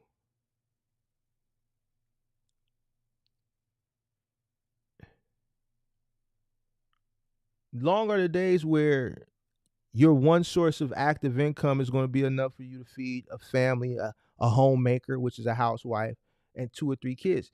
Back in the day, people just had 4 kids. I think 4 kids was the norm.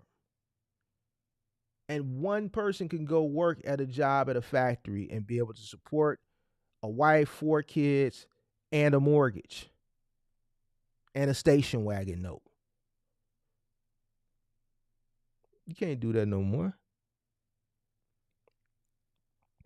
If you're not conscientious of what it costs you to run your business, how do you expect to grow a business to be able to even be able to afford you to pay you to acquire this American dream? See, this is what I'm talking about. Y'all listen to these fucking retards talk about generational wealth.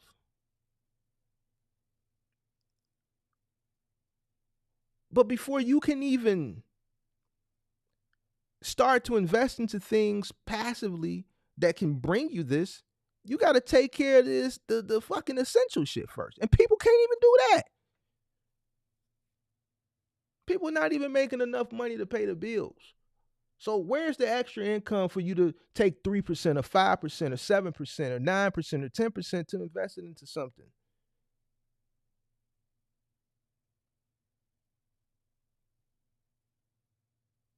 See, I have to break shit down for people so they can be like, oh yeah, that makes sense. But when the other person and people is telling you this shit, oh, everybody's cheering and dropping gem emojis and the facts and 100% emojis in the chat, and these motherfuckers ain't saying shit.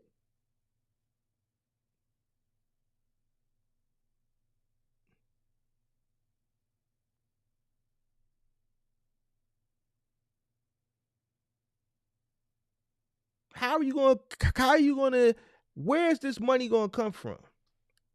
You don't know your cost per mile. You gotta pay your bills, fam. You gotta pay your bills. And then you have to have money left over for you to invest. And then you gotta have money left over for you to have disposable money for the month.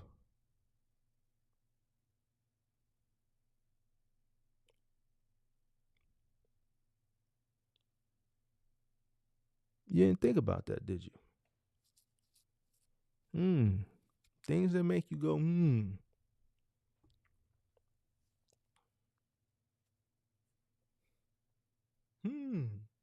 Person who works a career, got a good city job, pension, 401k, whatever.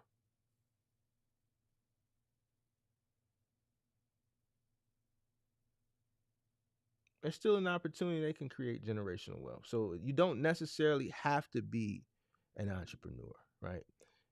A successful entrepreneur can do it, but an entrepreneur that's robbing Peter to pay Paul, no, you're not gonna be able to do it. You're robbing Peter to pay Paul. If you're robbing Peter to pay Paul, it means you don't have enough money to pay yourself, you're probably already robbing from the sustainability of the business so that you can pay yourself. You're struggling. You're robbing from everybody. You're robbing Peter to pay Paul. 40 going north. There's no way that you're going to create passive income because your active income isn't enough to sustain a modest living.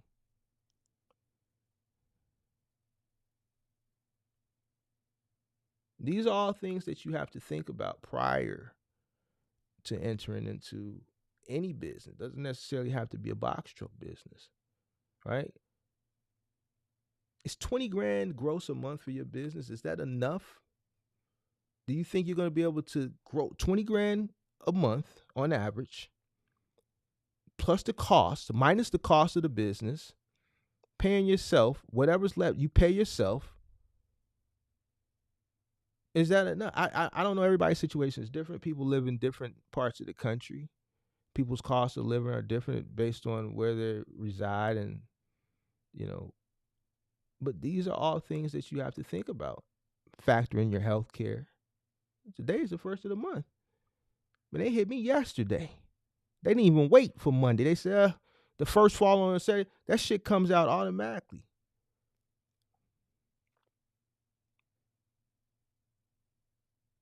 I've never heard nobody tell me that they pay health care. When I ask people, man, what's your fixed and your variable cost? No one has ever said their insurance. Never. They say they truck insurance. I don't hear nobody talk about their health care. And I know most of the people, they don't talk about it because they don't have it. They can't afford it. This is something that you got to pay on your own. Owner.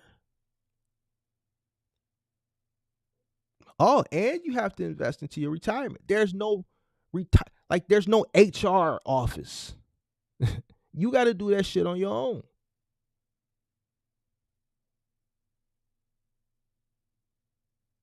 This is why I be listening. See, I listen to everything these people say, bro. And I just listen, I consume it, and I shake my head.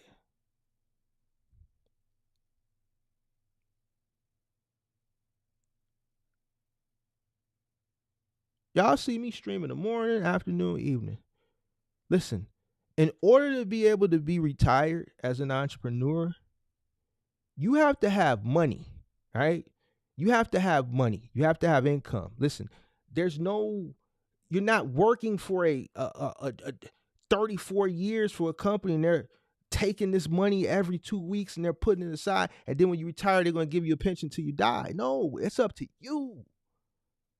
So that means you have to be doing what's best for you through your tenure in your business and creating ways to create passive income and continuing to create that passive income, continuing to have that money work for you.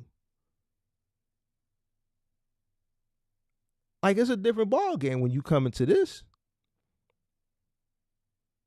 Who wants to do all that shit to live a modest lifestyle after retirement?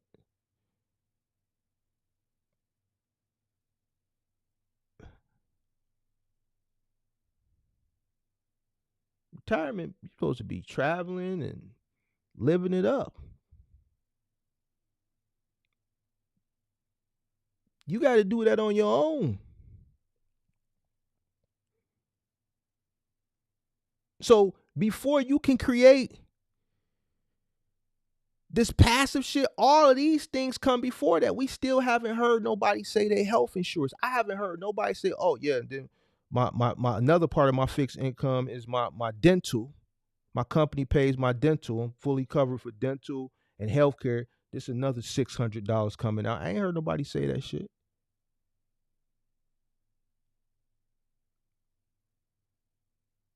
I be listening. I just don't say nothing. I'm saying it now because I don't want to put nobody on Front Street. I'd rather put them on a whole person accountable for not knowing their cost per mile instead of being like, yo, you ain't got no health care. Because we already know they're going to be like, man, I can't afford it.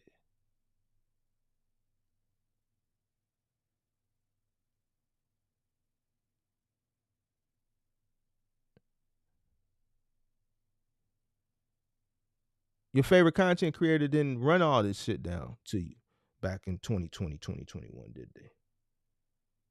And I ain't bullshit. I ain't lying to you. The content there. We do these call-in shows. I've been doing testimonies, all this shit. Not one person.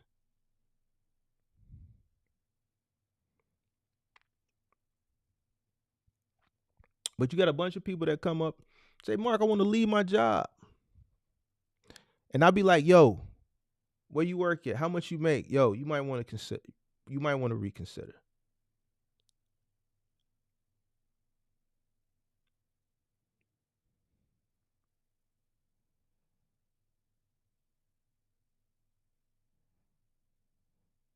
Man, they not worried about no dental, not when they calling up here talking about I'm gonna live in my box truck and grind it out. Well, I tell you one thing. That van life and these tents that y'all see popping up all over the place, you're gonna continue to see more tents pop up, and you're gonna continue to see more van life. Because as long as people have that attitude mentally, you know what I'm saying, that mental outlook on job, career versus being entrepreneurship, then you're gonna have more homelessness. And this is why the homelessness rate is increasing. This is why you see more younger homeless people out there. So, hey,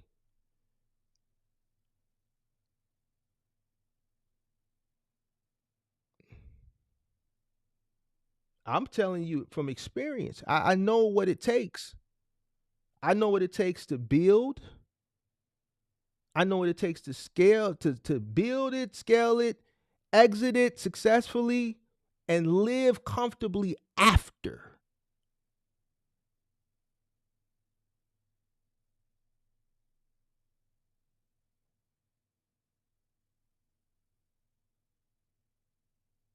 Yo, you have to have income. You have to have income. And your money has to work for you. And in order for you to get to that point, you got to work. Young man, young woman that come up here with telling me this dumb shit that you're gonna leave your job and live in your truck and all this goofball ass shit. Listen, you don't want to work.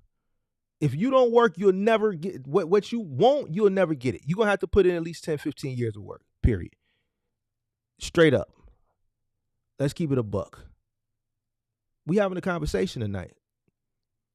I was going to do this in long vertical format, but I said I didn't feel like dealing with no trolls. So I'd rather talk to an audience of people on a Saturday night that really want to listen. I don't want to talk to a bunch of people who new people probably come in, want to listen, but then a bunch of other. Nah, I want to talk to them. It'd have been easier for me. I'm starting to like it because these lights be burning my ass up. No, we gonna kick it. We kicking it. I'm keeping it a buck with you. And some of y'all want to do like, come on, this is what it takes. You gotta pay your health, your dental, your vision, your living expenses, all the extra shit that you want to do.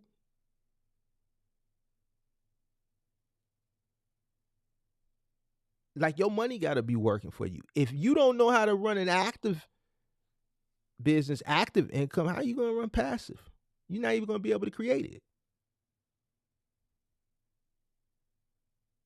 If you don't know what it costs for you to run your own business, how are you gonna have the mental capability to exit in and exit out of positions and investments and know when to take profits here,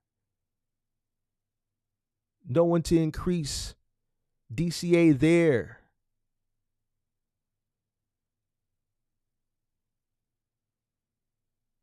Know if it's a good time to buy, know if it's a good time to sell, know if it's a good time to enter the real estate market, know if it's a good time to, sell, buy, sell.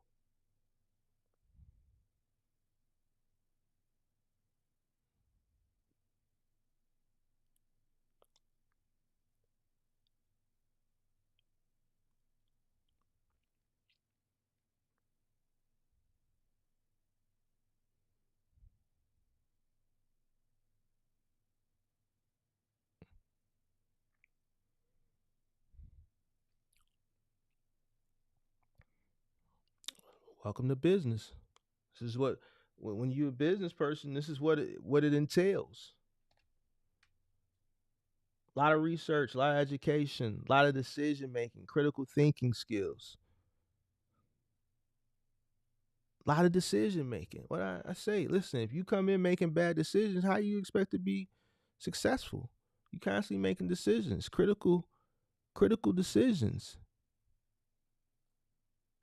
Sometimes these things come up and you got to make a quick decision, and it could be a decision that's, if you don't make it quick, it's gonna cost you a lot of money. You got to be able to think quick on your feet.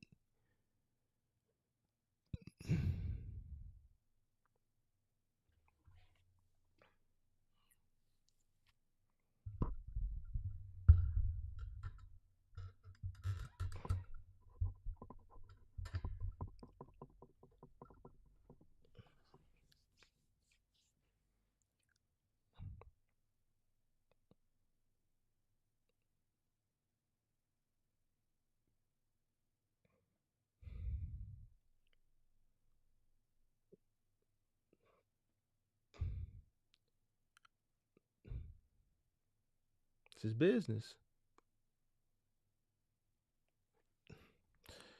Health insurance. What about life insurance? Driving out here is dangerous. You can add life insurance into the mix too.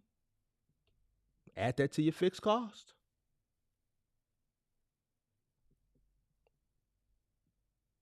Add that to your fixed cost. You should have it anyway.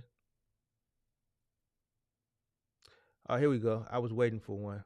Why does it seem like you always talk about how rough it is or how we gonna feel, etc.? Tell us how to be. So here's a guy who comes in, or a girl, I don't know, that says, I never tell you guys how to be successful. So clearly he came in late. He missed the whole leverage lecture. He missed the whole leverage lecture. Or, matter of fact, the link is pinned in the chat. Why don't you hit the link and we can have a conversation, right?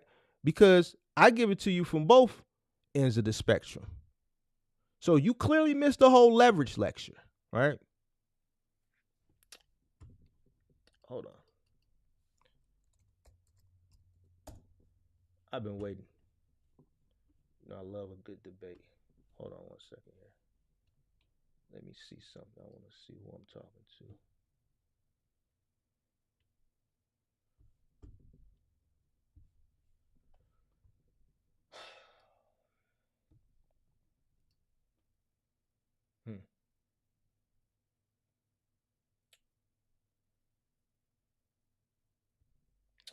I did a live stream last Friday called The Formula to Success. I did a few days prior for that where I educated people on the spot market. I did one before that. I did one start small, right? Before that, be honest with yourself. Telling people to make the decisions, being honest with themselves, not falling into the trap, right? Before that, I did an investment club. I did a few investment clubs under the members only, which I have some successful people that have made more money following me than they have in their box truck business. Before that, I did 2 episodes of the box truck game where I gave away money, where I created a game show where I asked educational questions for one person to compete against another person, and the questions were pertaining to things in the box truck business, and the winner I gave money away to.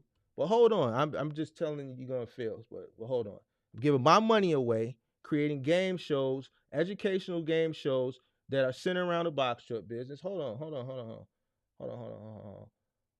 I did a montage and gave you my blueprint on how I created a 7-figure box truck business. I just did that 2 weeks ago. What else did I do? Before that, let's see, what else did I do? Buying back your time. And the list goes on. Well, the link is pinned to the top of the chat. People hear what they want to hear, right? They come in late. I never told nobody that they was going to fail. I didn't say it was rough. When did I say it was rough? I said in this live, now is a better time to get in than the pandemic. Did not say that? Why do people come in late and they catch one part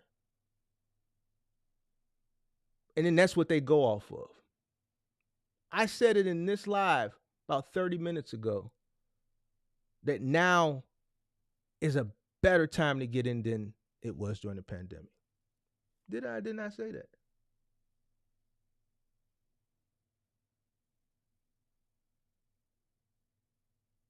Link is pinned link is in the chat. They get quiet. See, when the link, it's easy to say something and not hit the link.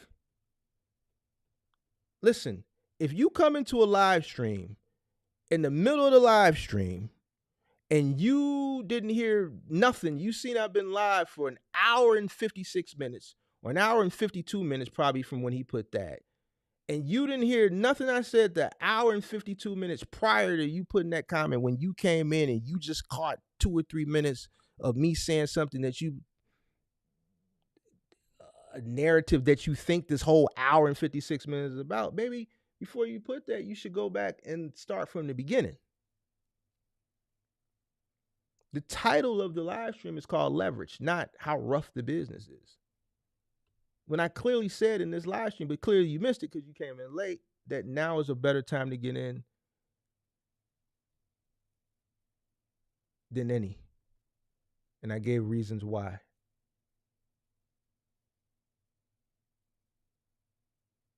But the link is here. I'll put it again. Hold on. There we go.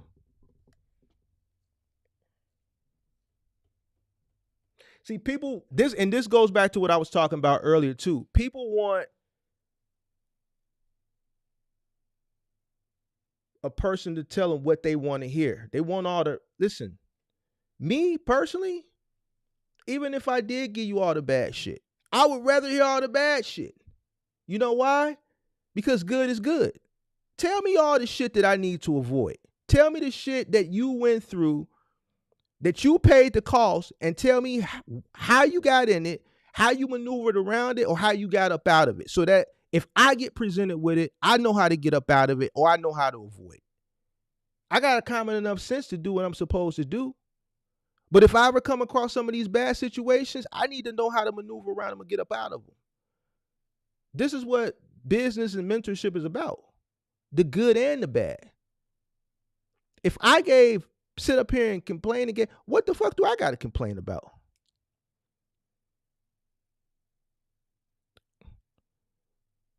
What the fuck do I got to complain about? I literally did a live and I showed you my whole layout. I ain't got nothing to complain about. My time right now is my time. Nobody's paying me for this shit. The thing is, if people don't like the way that I give it, it's plenty of guys that was around during the pandemic that sold people dreams. Some of them still selling y'all dreams. And a lot of them ain't here no more.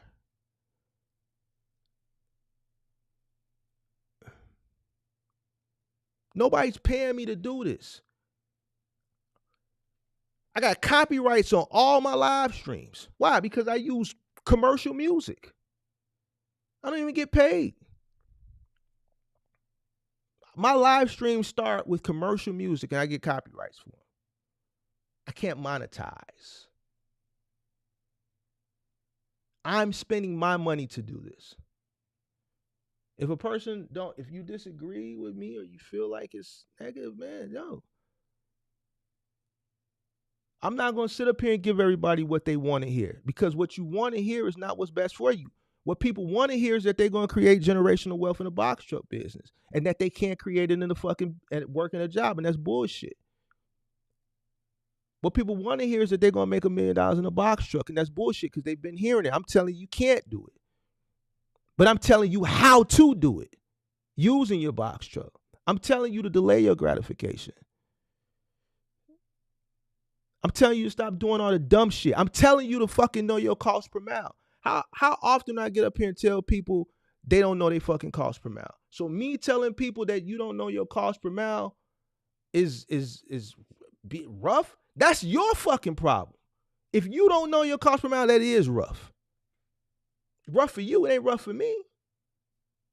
I showed you what I did. Guess what? How do you think I got there? I got there knowing what it cost me to run my business.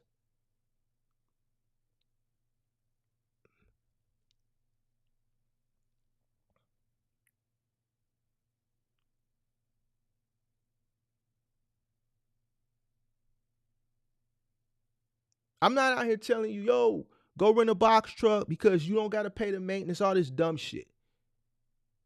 Go rent a box truck. You ain't got to pay the maintenance. See, that adds on to all the shit that I be talking about. That people, oh, you don't got to pay the maintenance. And then I have to dispute with somebody and explain to them how you don't pay the maintenance for a rental truck. Truck pays for itself. The cost of the rental that you're paying is helping the truck pay for itself. You're paying for the maintenance. Shit like that. This is what people want to hear.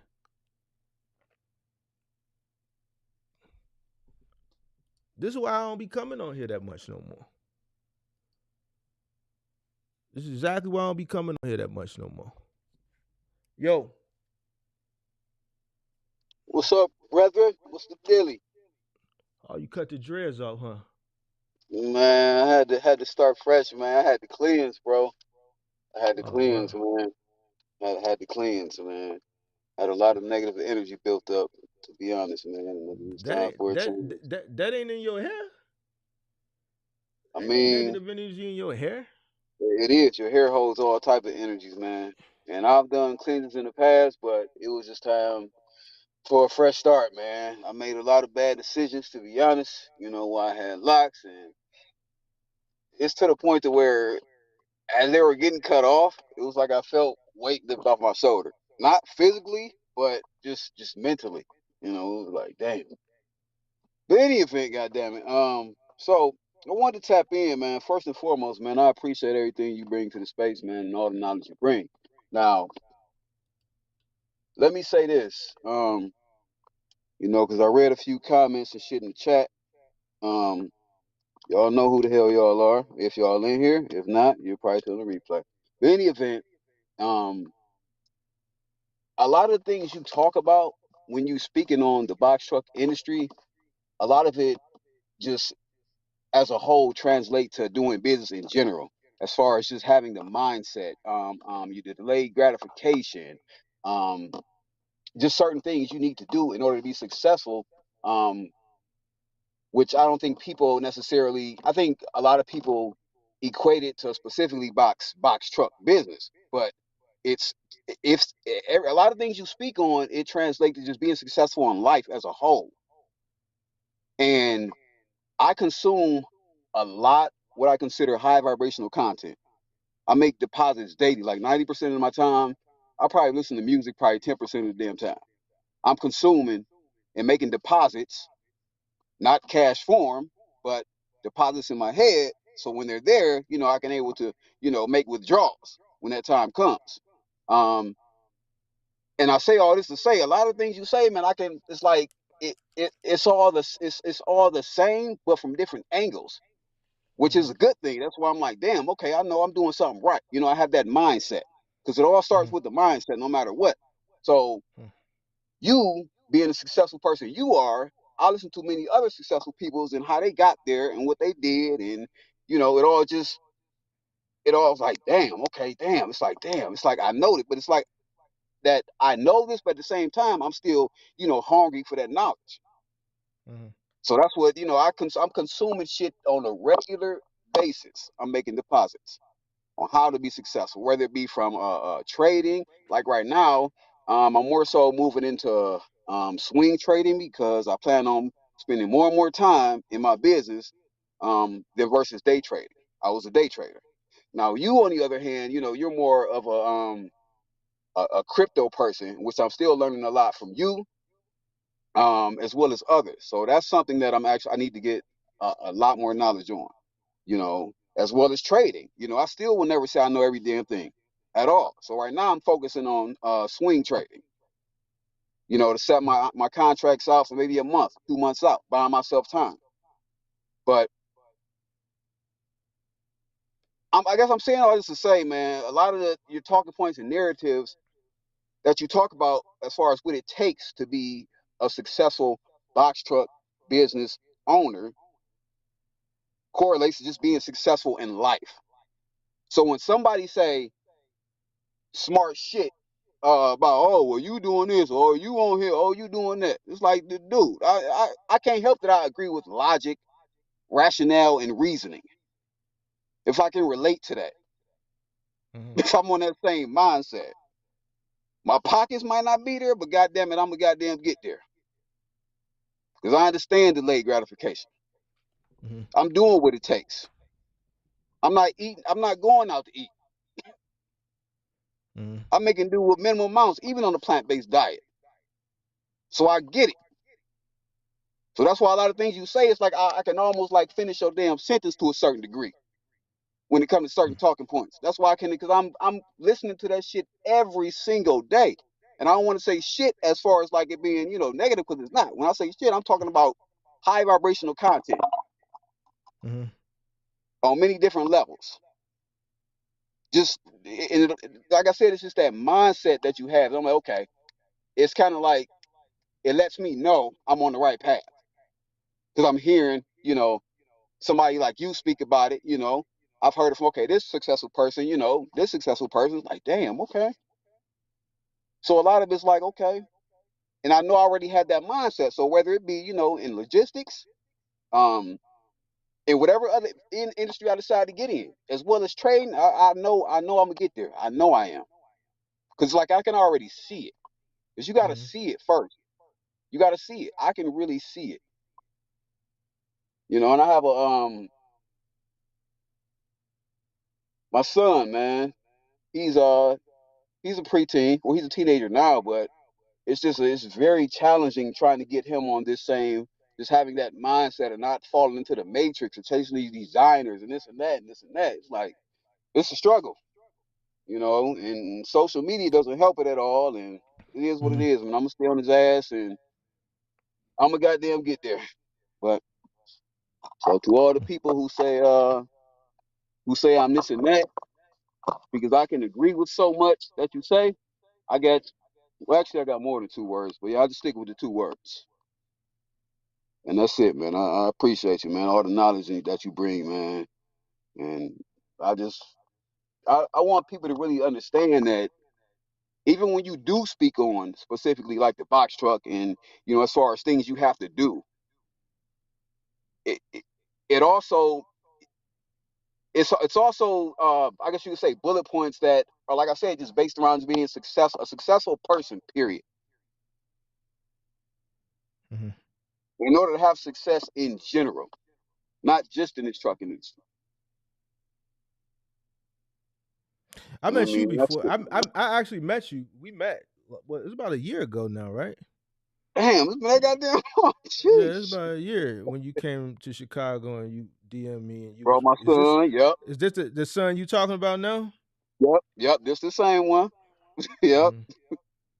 Trying to keep him Mm-hmm. out that matrix, man. It's hard.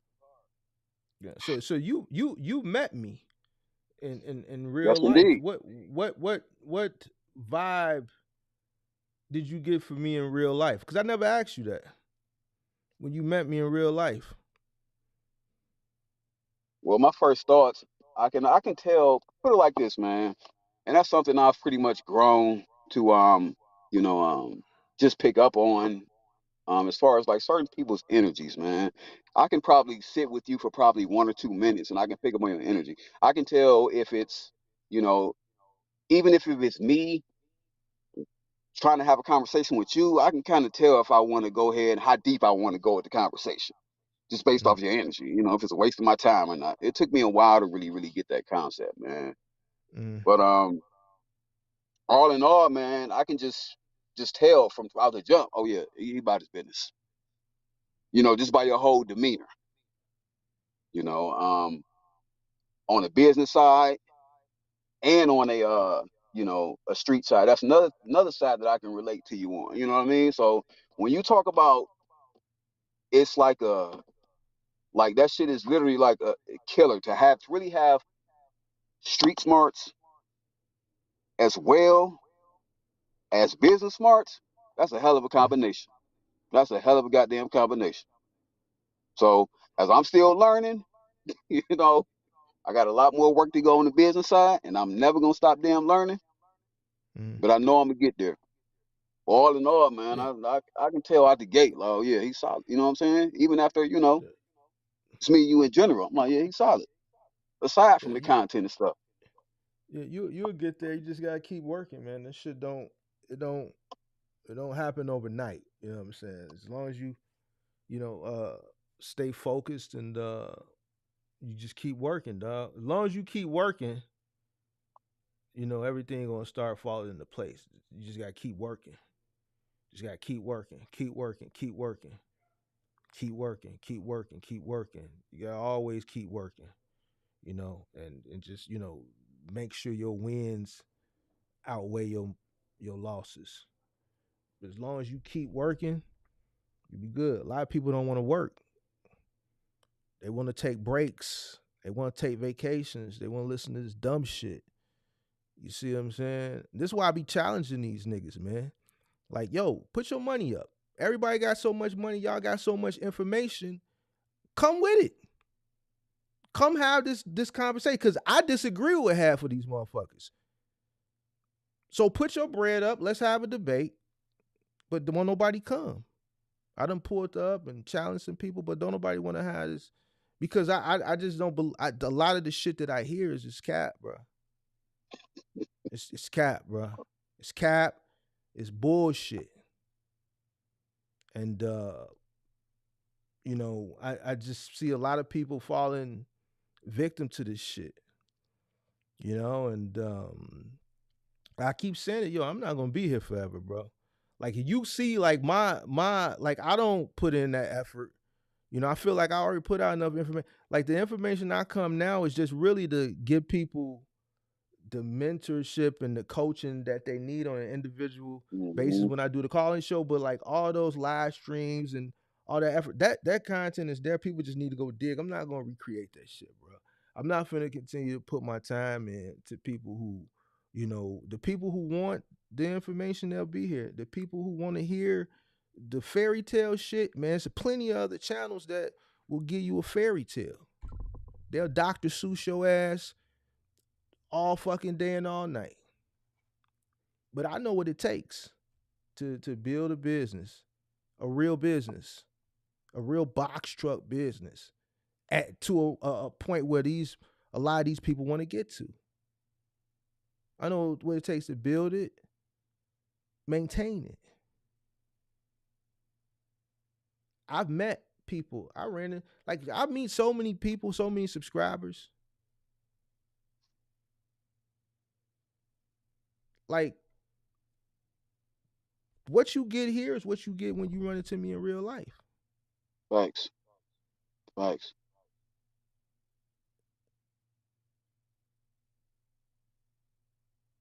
I think a lot Like, of people, man. uh, Go ahead. no, you got it. No, I was just gonna say, man. Like when some certain people come up or in the chat, a lot of people just literally just say, call it how it is, just intellectually lazy. You might say, oh, well, how you do this? Oh, I got content on that. Hey, man, I don't want to go through all that, but can you just tell me? That's a Hell red no. flag right there. This ain't for you. Right, I'm not. You I'm know? not finna go through that shit. Right, if it's up there, go dig for it. You know what I'm saying? Go dig for it. So I'm here now just to talk to the people who wanna listen, bro. Like I don't like man shit. I don't man, bro. Listen here, man. Listen. That whole pandemic shit, that shit over with, right? That whole little hype, that shit is over with. The people who want to really get it is going to be the people that's when they see that notification come on, they going to come in and they going to consume the information, right? And that's it, man. I'm not here for the masses. I'm here for the few. You dig what I'm saying? So it Mhm. is what it is. And like I said before, the people who want to consume that Dr. Seuss shit, let them go consume it. They're gonna end up where the people that came before him end up. Hmm. Everything that I say is real. But see, some people look at it as pessimistic. I don't see how. It's business. And see, that's what it is. The shit is so real, and this is what it takes that people look at it, because everybody thinks business is fucking roses and fucking daisies and lilies and shit like that. No, it's not. It's not.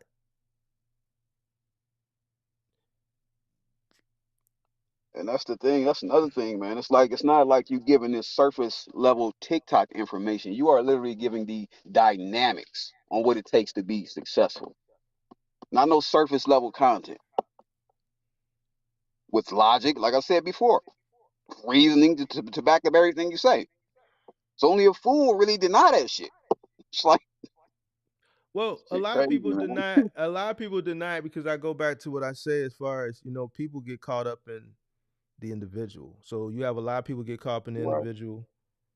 True. Whether the individual is giving them good information or misinforming them, and then you have people that may get caught up in a said individual, and then the individual that opposes them, they get caught up in that individual to oppose them.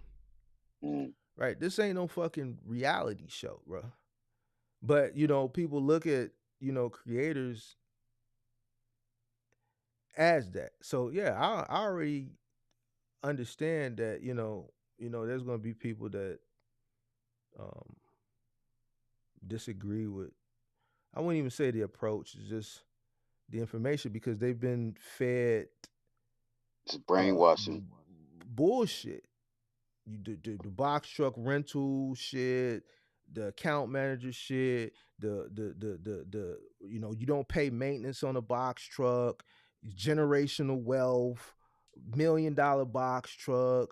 If it's not working, why go do something that's not working? Go get all this goofball shit, 70% profit margins, bullshit ass cost per mile shit, just a bunch of dumb shit. Peak season, just everything that I've had to literally go to war about, that I still Gotta haven't get been it right. proven wrong. You know what I'm saying? So when you have a successful track record, you're gonna have people that come up that don't like that. You see what I'm saying? That's just a part of the Mm. game. I got 3 stalkers. I got 3 YouTube people stalking me. I know who they are. You know what I'm saying? I know who they are. But they're just coming on. You're gonna have Right. people that just you just gonna have people that just oppose you that much to the point that they just become obsessed with, because they want to see you ultimately be wrong. And then when you keep hitting them and hitting them and hitting them and hitting them and hitting them and hitting them and hitting them, that's why I set my shit up a certain way. Mm. Because I could keep coming with shit, just keep surprising your ass. Or when you forgot, here, man, let me show you something real quick.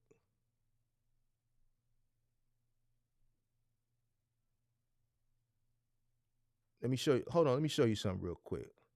Remember you said this 2 years ago? Hold on. Let me show you. I think I'm ready to show this now. That be fucking people up too. See, that lets people know that when this person, we can put a claim or put something on his head and say he's this, he's that, and he's that, and he don't even defend himself right then and there. But then 2 years he comes with the receipts. So that lets person know I don't do shit when you want me to do. I do shit when I want to do it.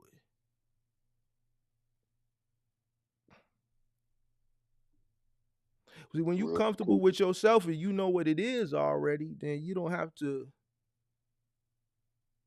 prove nothing Facts. to nobody. Not on their time anyway. Not on nobody time. Even people that I've had personal back and forth with, that individual, man, listen, I came to Chicago, man. Y'all be saying this, but I'm telling you, I seen it. I can't, I seen it. I was there. The man he's that dude. We not getting along right now, but I can't knock that. Hey, people don't like that, bro. Because what they've been sold, I'm already there.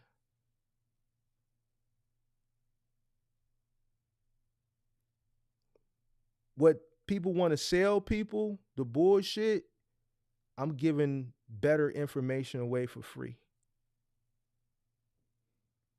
That's a fact.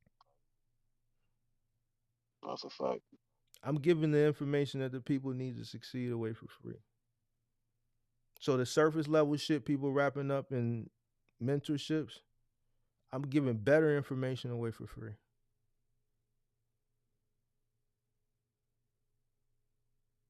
So I give Yeah, these people a reason to feel the way they feel. have some kind of disdain for you. No, I love it. I love it because it lets me know I'm on the right track. Yeah. It lets me know I'm on the right track. If you don't have people, and this ain't shit necessarily. I'm not even really talking about content creators. I'm talking about subscribers, bro. Like people that I had to put in their place. Now I'm not even talking about creator. I'm talking about subscribers. Just upset, bro, because well, not really, previous subscriber, whatever, viewers, or just say whatever. You know what I mean? So because I'm opposing their favorite creator, what they're saying, the information they're saying, it's crazy. You know, So it's almost like, damn, you got to unlearn to learn again with a lot of these creators out here. Like it's hard to really unlearn that information because, like you said, they fell in love with the damn character, so to speak. You know what I'm saying? And the information is like, oh well, yeah, yeah, it's brainwashing. well, hey, you know, hey man, eh, that's hey man, that's why you're gonna have the haves and the have-nots, bro. That's why you're gonna have the haves and the have-nots, bro. Like that whole that middle line, middle class, that shit out of here, bro. Like you gonna have people that know, that make the best decision, do what's best for it, but you gonna have people that consume and comprehend bullshit. And they accept it because they don't know no better. But like I always say, we need people like that. We need people like that.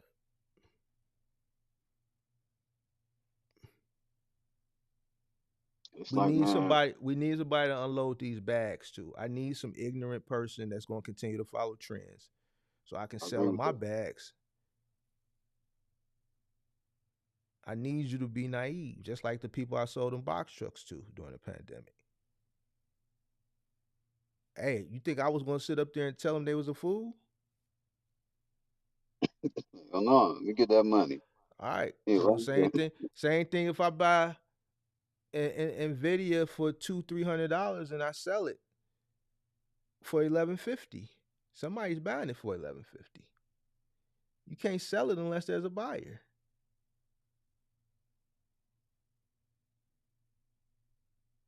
You see what I'm saying? Or people that were buying GameStop at $400. Now look at them. Mhm. They've been holding this shit. They got caught left holding the bag, following the trend. Or So that somebody who diamond bought that in shit, somebody who bought that shit at $2 or $3 sold to somebody at $480. That person who bought at two needed that person who bought at 480. We need people to continue to do dumb shit. We need people to continue to not educate themselves. We need people to continue to not understand what they're investing in, just following trends. It sounds cruel, it sounds harsh, it sounds arrogant, but this is Not at business. all, man. This is business. Because people don't like when I say that. Oh It's man, real, man. what was the one lady told me? Man, Mark, I have a son. What you mean you taking food off my son? What the fuck does your son I got to remember that. do? This is business. If your son don't understand what he investing in, it's gonna be somebody that's gonna go out that's gonna take advantage of him. What is it you and having a son got to do with business? You thinking personal, you thinking emotional. Ain't no you can't think emotional when it comes to business. You can think passionately.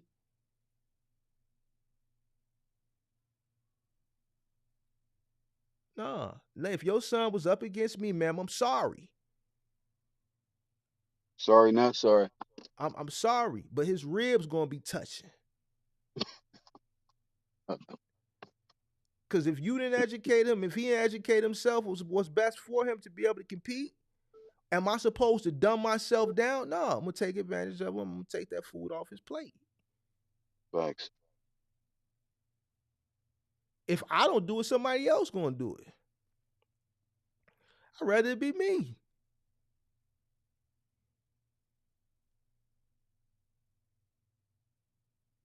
It's business. I'm gonna tell you a story. I remember back in my gambling days. This is the mid 2000s. This is during a time period where I had a little bit of money. I was in high limits. I would go play in high limits, right? I went into high limits one day and I was playing blackjack. I won 10 grand, 11 grand in two shoes. Right? You ever play blackjack at the casino before? Nope, not at the casino. All right. So a shoe is, one shoe. So when the cards is in the shoe, and when the cards run out, that's one shoe, and then they shuffle the cards, they put them back in Okay. the shoe. Okay, so boom. So two shoes, I ran up 11,000 real quick. I'm in high limits. It's me and it's another guy. It's just two of us at the table. I'm winning. He's losing. I'm winning damn near every hand. All right. He's losing every hand. Right. Two shoes, I'm up 11 grand. I push the chips in. I'm out. He like, man, please don't leave, man. I've been playing all night by myself, man. I don't think I can beat her by myself, man. Please just stay and play another shoe. I'm young. I'm 25, 26 at the time. I'm like, man, dude, I'm out, bro. Man, please, man. I don't want to play this by myself, man. I need another hand in, man. Please, I'm losing all my money. Just play one more hand. My stupid ass play another hand. I lost 2 grand that hand. Now I'm still up 9. I'm stupid. I could have just took the 9, but now I'm like, nah, I need to walk away at least 10. I gotta get that 2 back I lost. Never got that 2 back. End up losing everything that I won in 30, 40 minutes. Man, what? Shit. And the money that I came with that I didn't have to really use, because as soon as I got there, I was winning, because I only played 2 shoes. Won 11 grand in 2 shoes. The first 2 shoes. I ended up losing, giving all that money back, plus the 10 that I came with. Now, you know what happened? The dynamic shifted. So now I'm losing, and guess what? He's winning. You know what he did when he got his money and won? He Fuck left out. me there. I'm like, bro, you gonna leave? Man, I'm gone. I was young. I was naive. I was sick for a week, because that 10 that I went, that was all I had. I was gambling to try to get money because I was in 25, 26, trying to, just run up a bag, and that was a way, I felt like I could do it. Actually, the 10 that I had, I got that Gamble. I would take my paychecks and gamble. He left. The casino gave me a steak dinner. So they took the 11 back and got 10 from me. He got his money back. I don't know what he was up, but he got all his money back. Plus he was up. He left.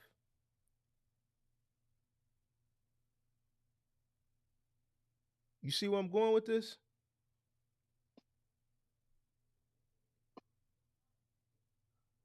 I learned a valuable lesson that day. Mm. It wasn't personal, it was business. I was stupid. I should have left his ass when I was up that 11. I don't know buddy ass. Mm-hmm. The cards was going a certain way. His hand, the dynamic shifted. When she dealt that shoe, that burn card, or it might have been a split or something that shifted those cards around to the point where he was winning and I was losing. The dealer was doing what she was beating one person and paying out the other person. Your emotions got the best of you. You like, No, all right, man. it wasn't the emotion. It was just the way the cards was going. But the point that I'm trying to make is he didn't show me the same camaraderie. It wasn't personal. It was business. We playing for money. This is business. You playing for that type of money in high limits. Like, we focus.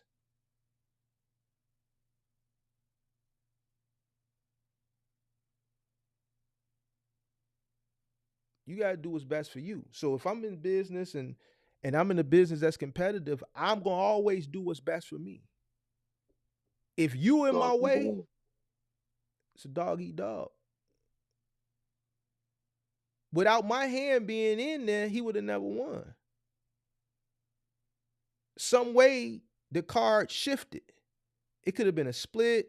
It could have been a double down. It could have been a burn card.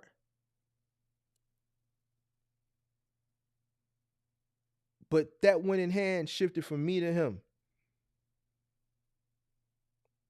But he didn't show me the same grace, right? Because it was business. I was the fucking stupid one.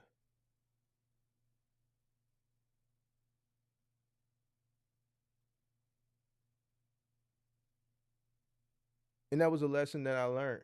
And I never forgot that. This was something that God, see, before God puts you in position, he gives you lessons along the way.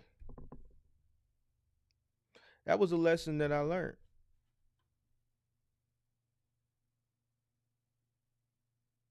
That I could apply when I got to a point where that lesson made sense to apply. Listen, I don't give a fuck about what's going on. Listen, if it's something right there, we in here, and it's gonna be me and you, it's gonna be me. Yeah, right.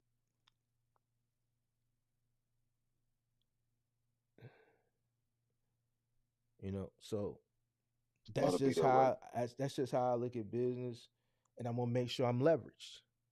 I'm gonna make sure that I got the tools that I need so I can win. So while the other person is going out doing everything that's not best for them when they building their business, I'm gonna be doing everything that's best for me to land my gratification. Not doing dumb shit, not taking trips, not buying Hellcats, not going to the clubs, popping bottles, standing on couches, going buying fucking. I did all that shit later, but that was when the time when, you know, I was in a position where, okay, we can do this now.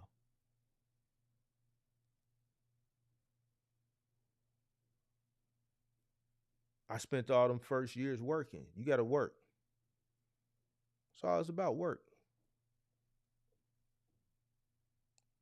Work, work, work, work, work. And this is what I don't hear people saying. I hear people telling people all the bullshit. All the bullshit, all the dumb shit. Right? It is what it is, though. Right now, there's some box truck people that watch this channel that fuck with the channel. But I guarantee you, they at a club right now. They didn't work and took their little box truck money. They made sure they put something to the side. It's somebody's birthday, and they went and they sacrificed the little extra money that they made to go turn up. And then Yep. next week they're gonna be robbing Peter to pay Paul, and it's the first of the month. And it's the And that's first of the another month. point that you say that I can kind of that I should say overstand is you can have the money, but it doesn't necessarily mean you can afford it. That's two different damn things. You can have the money, but that don't mean you can afford the shit. And, Well, here's the and the thing: rule of thumb. Go ahead.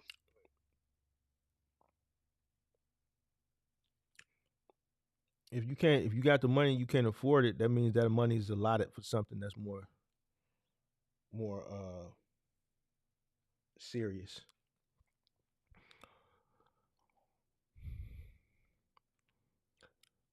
Agreed. So, you know,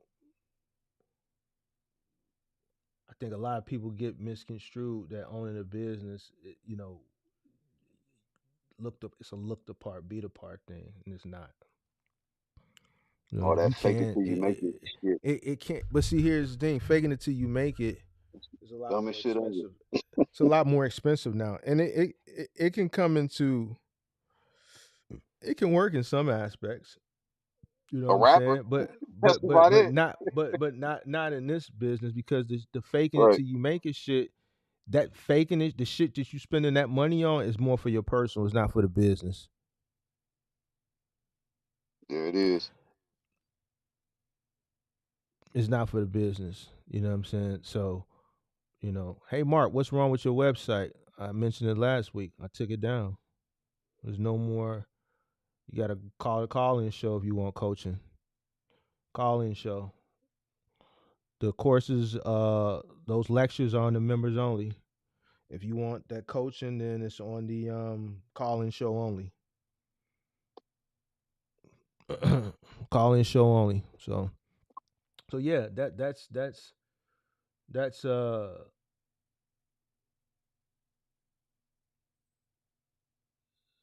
just what it is, man. It's just it's just unfortunate, but it is what it is, man. I'm gonna continue to do what I gotta do until I don't, and hopefully I can catch enough people and help them prevent going into some of these pits that a lot of other people have fell into and can't get themselves up out of it. So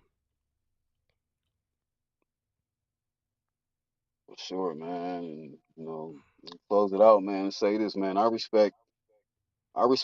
have the utmost respect for people who I can learn from, man. That's gonna put me in a put my life in a better position, man. Um, it's even shit people I've grown up with, like in my immediate circle, that I basically fucking cut off or distancing myself because it's not that you have to be on the same page as me.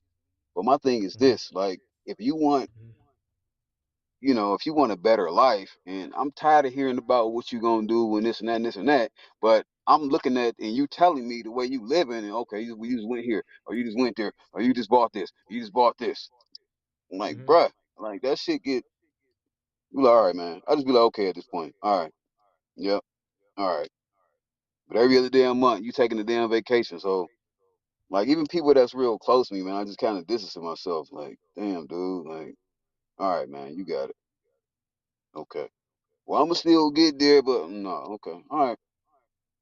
All Yeah, right. people take vacations now so that they can get the content and post that they went here and they went there, or so they can tell people, or so they can taking trips is like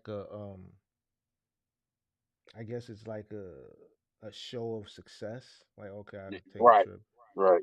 It's but I think I don't I I anybody can take trips. Anybody can buy cars. Anybody can do a lot of shit. You know what I'm saying? So, uh, yeah, I see through the shit, right? Um, you gotta learn how to see through that shit. And delayed gratification. Listen,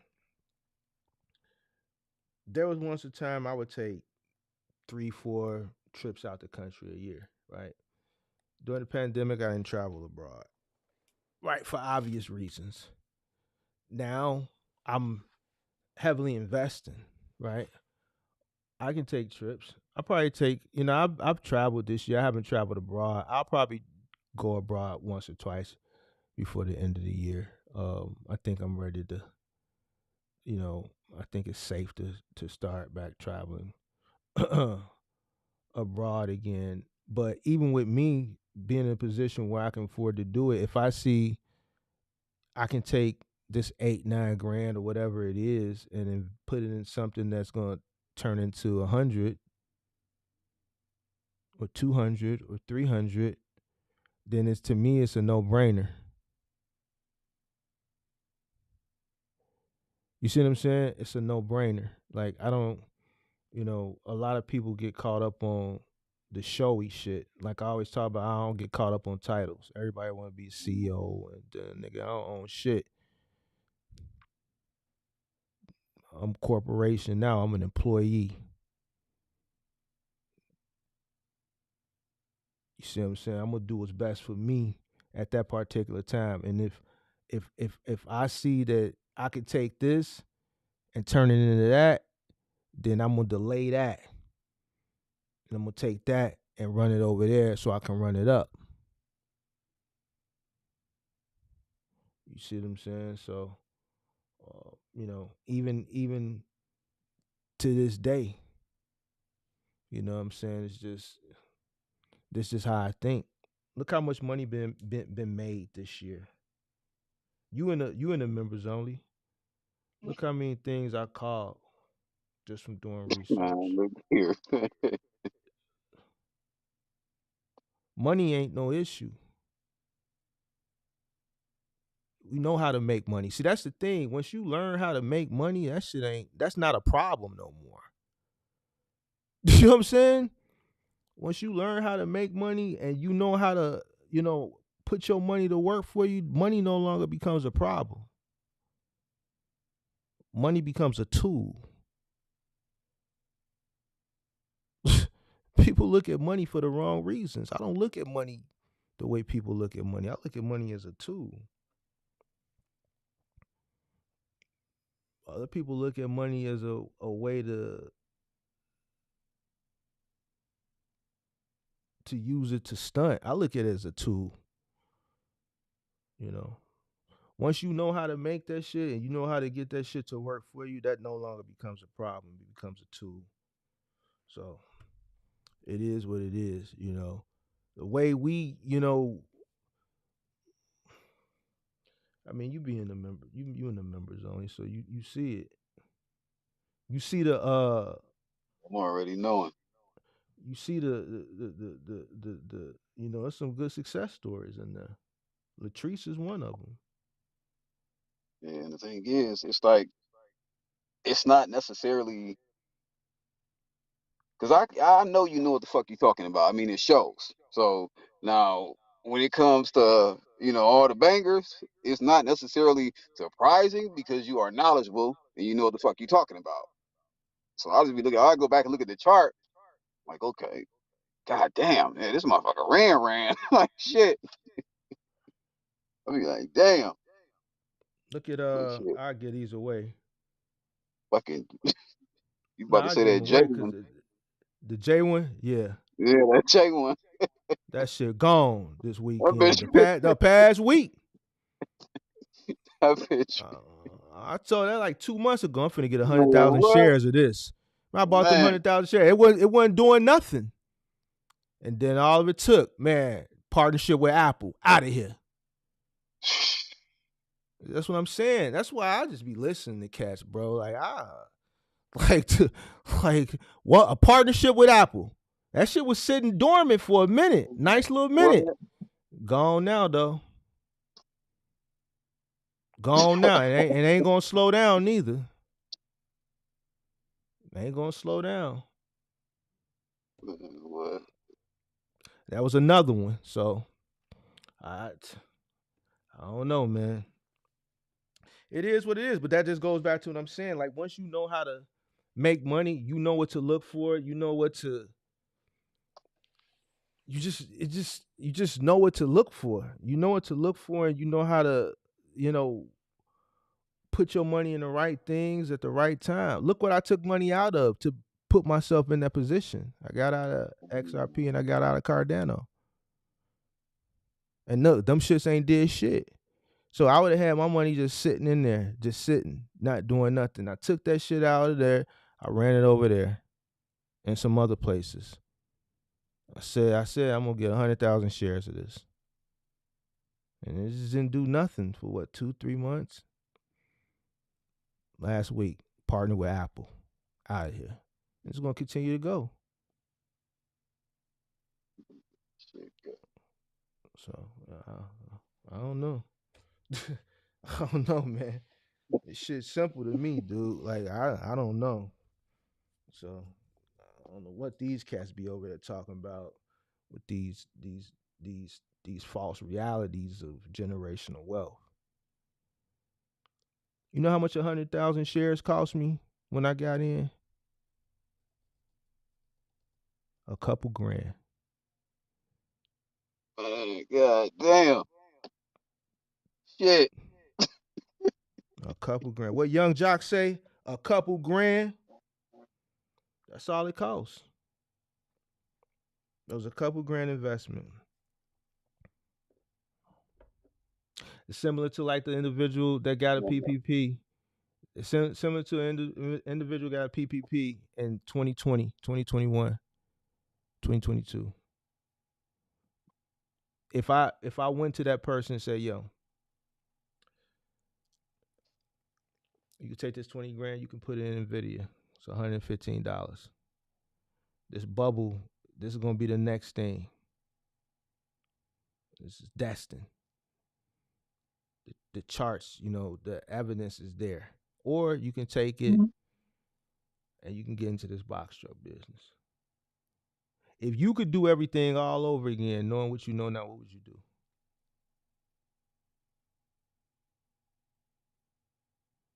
Would you take that 20 and invest it into that and continue to work a job? Or would you have put it I'm into gonna the play box that truck waiting business? game. I'm gonna play that waiting game.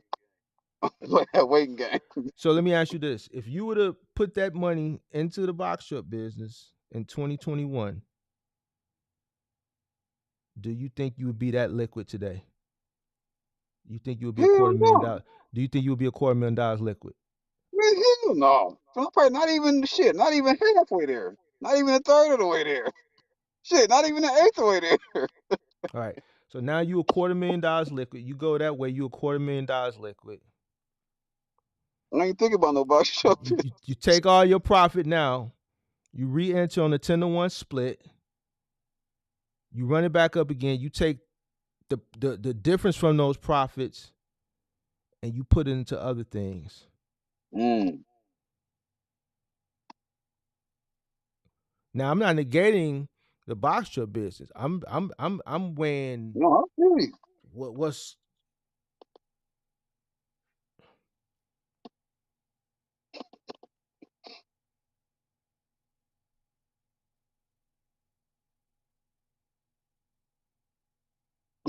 No, I feel it, man. I wouldn't even do box truck business wouldn't even cross my mind after that. Promise you it wouldn't. so you would be a $250,000 because that 20 would have been about 215, now 230. So we're gonna say a $250,000 liquid. You take that out, you reinvest June 10th on a 10-to-1 split. So let's say you buying back in at 100, 115. You put another 10 grand in. That's gonna get you about 100, 115 shares.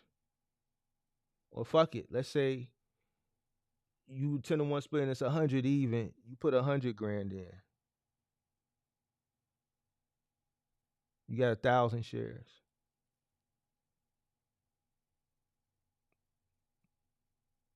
With the expectancy for it to go to a nickel, 5,000 a share. So now you took your profits, you reinvested your initial investment plus extra. You still got 100 and let's say $30,000 liquid. You reinvested some of your profits, you took some of your profits. Now you could take that 130 and invest that into a multitude of different things.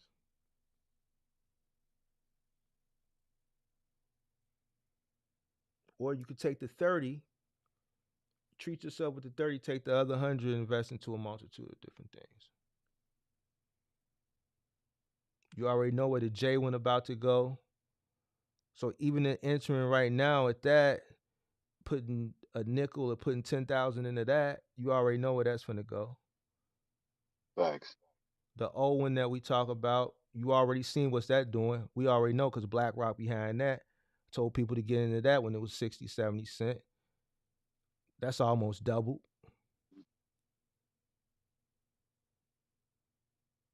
We already know. I could say Fetch. That's gone. People missed that one. I told people to get in that back when it was less than 10 cents. Solana, that was $8. That's at 200 now.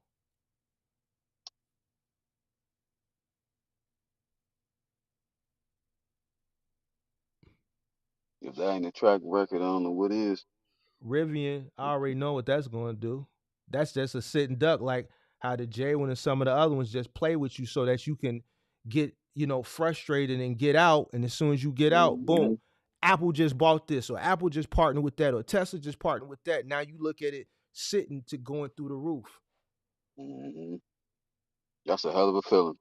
That is a hell of a feeling. Man, because you impatient. So that's what I'm saying. So like you can still do the box truck thing, but this is how you make that generational wealth. You don't make it from, you take a small portion of your money and you DCA in. Or you make delay gratification so you can DCA in more.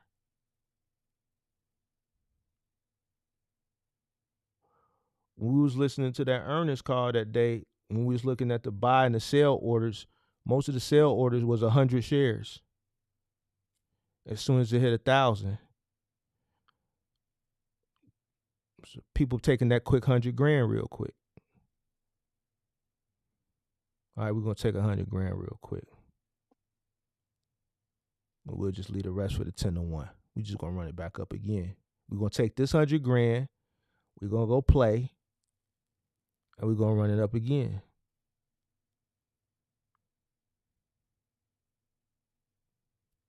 Simple. It ain't hard. You know what I'm saying? It's not hard, bro. People make this shit hard. This shit's simple. People make it hard. Sit your ass down.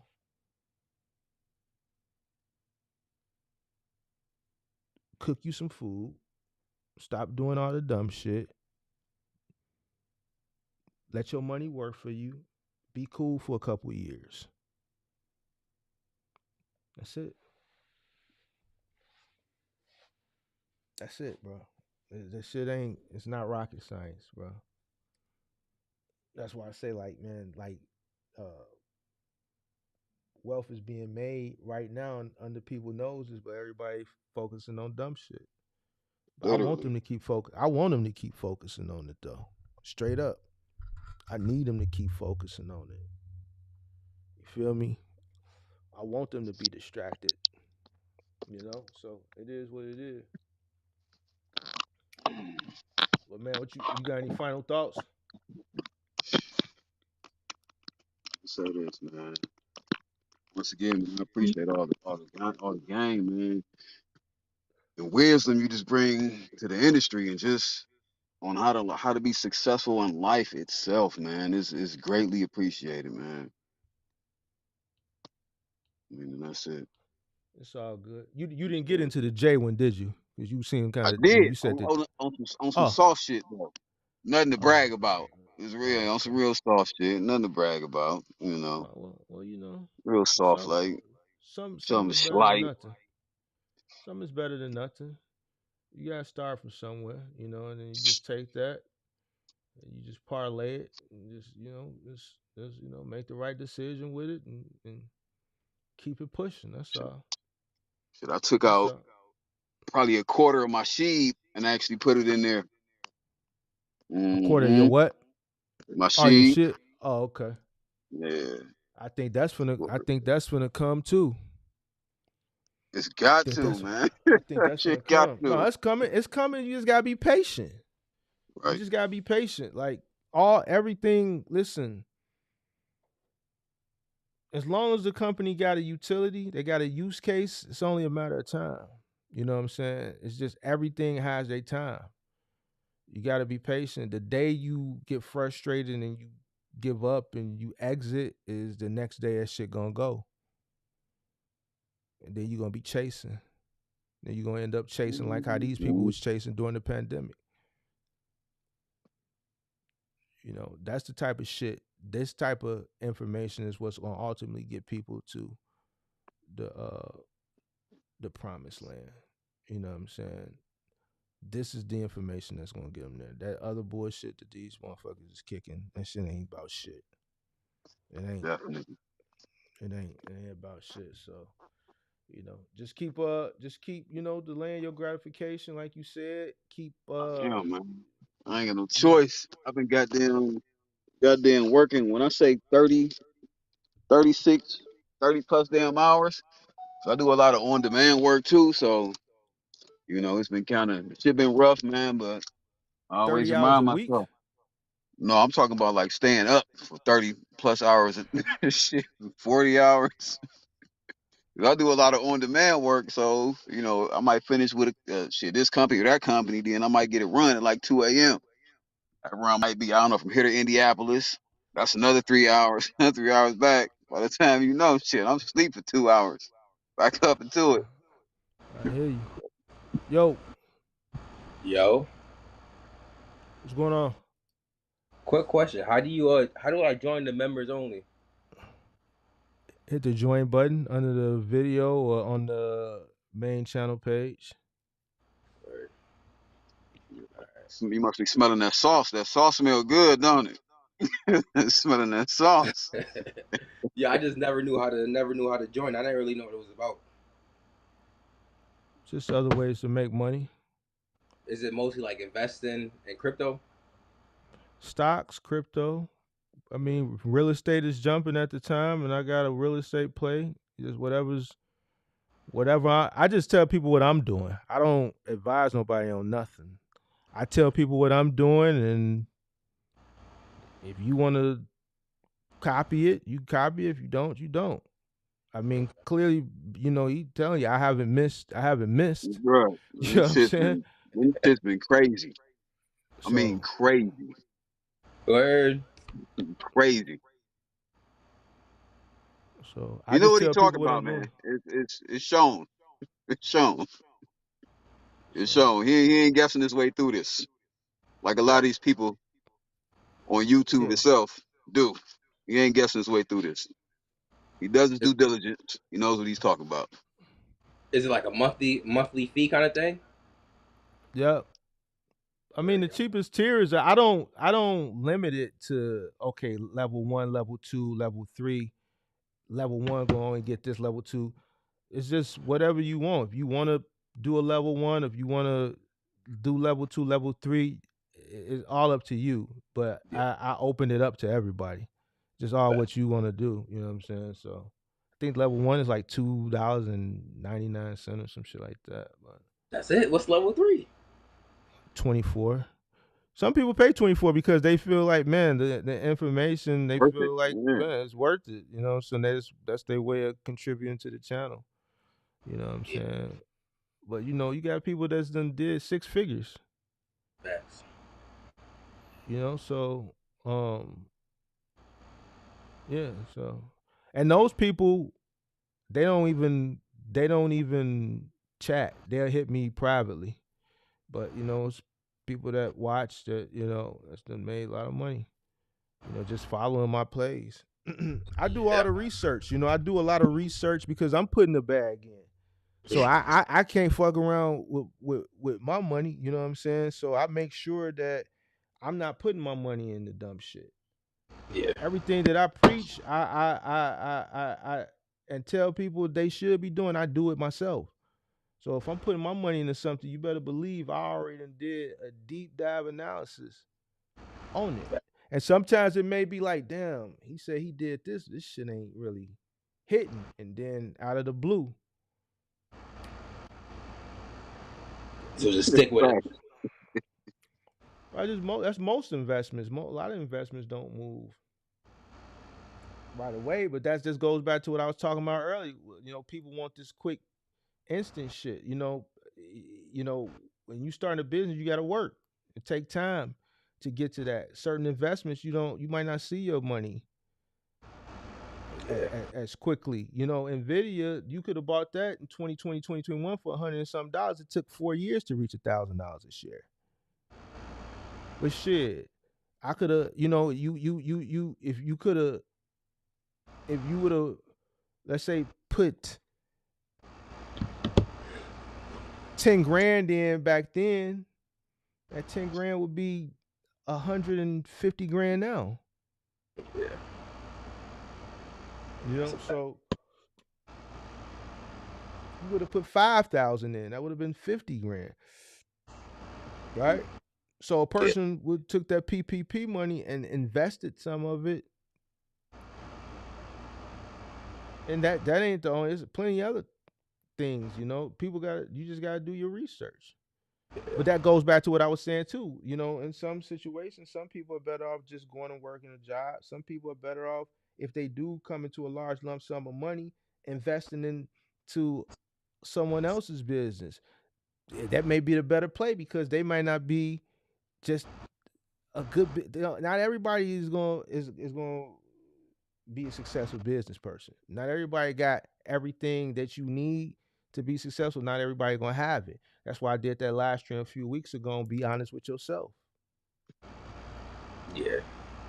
Yeah, definitely take a lot. You know if you don't know what the fuck you doing. You know it. You know, like, listen, I know I'm lazy. I know I can't really read that well. I know I don't know math. I'm just fake. And I ain't saying this to be funny. It's Nah, I people know. out here that can't read. It's people out here that can't write. It's people out here that don't know math. A lot of people that's probably come up on my channel don't know their cost per mile because they don't know math.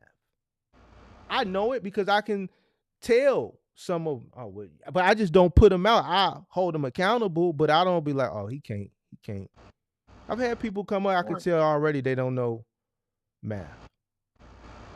Yeah. You know what I'm saying? Cost But per that's mile, why that's box truck, right? Over the road. You know, so yeah, that's why I did that shit on. You gotta be honest with yourself. Gotta be honest with yourself, man. You gotta be honest with yourself. Listen. I can't dunk a basketball. I'm honest with myself. So why would I spend time at the park shooting jump shots and shit, knowing I ain't got a chance in hell to make it to the league? That's a fact. I'm not gonna waste my time. I'm gonna be honest with myself. Yeah. You know what I'm saying? I know what my strengths and I know what my weaknesses are. You know, there's just like, you gotta be honest with yourself. This ain't no fucking pyramid scheme, man. Business ain't no pyramid scheme. This ain't no, what was that shit they was doing during the pandemic? That flower shit. What was that shit called? The loom flower or whatever. When you put the money in and then you keep going up till you get to the center of the flower and shit. Yeah, this ain't that. Get That like in that 5 wish you people were to here join up. shit. Yeah. Yeah, that's just ain't. Yeah, this ain't that, bro. You gotta put that work in, big dog. Get to it. Yeah. But now you just hit it should be a join button under each video and on the main channel page. How the moving business going, man? I'm surprised you in the house, man. It's the first of the month. It's going, man. It's up and downs, man. Like I just still feel like I don't got that volume that I should be having right now. It's the first of the month. What you mean it's up and down? What are you doing wrong? I had 2 jobs today. I got my son, so I don't got a job tomorrow. I got a couple coming in, but I just feel like that volume not there. Where you at again? New York, I'm in New Syracuse, New Jersey. York. And you had 2 today. What was it? 2 1-bedrooms. It was a 2 bedroom, two bedrooms. And how much did you gross? Um, Hey, you don't know how much off you those made two, today? off those 2 jobs, I personally made 500. Like the business and me made No, 500. no. What did you gross? What did the 2 jobs gross combine? Bro, you just That, did the jobs today. You don't know what you made today?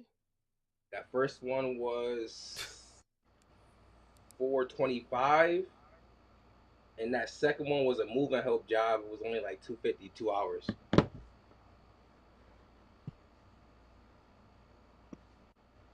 You said 425 and 250, Yeah.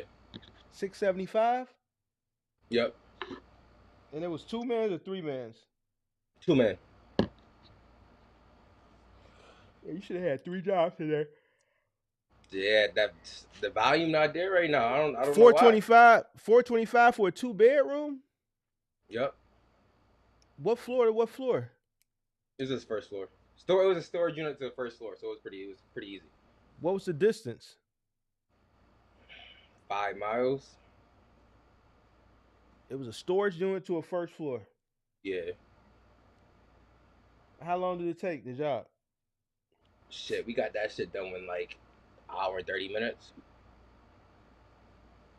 How close was the damn storage locker to the truck? Close. So was everything wrapped?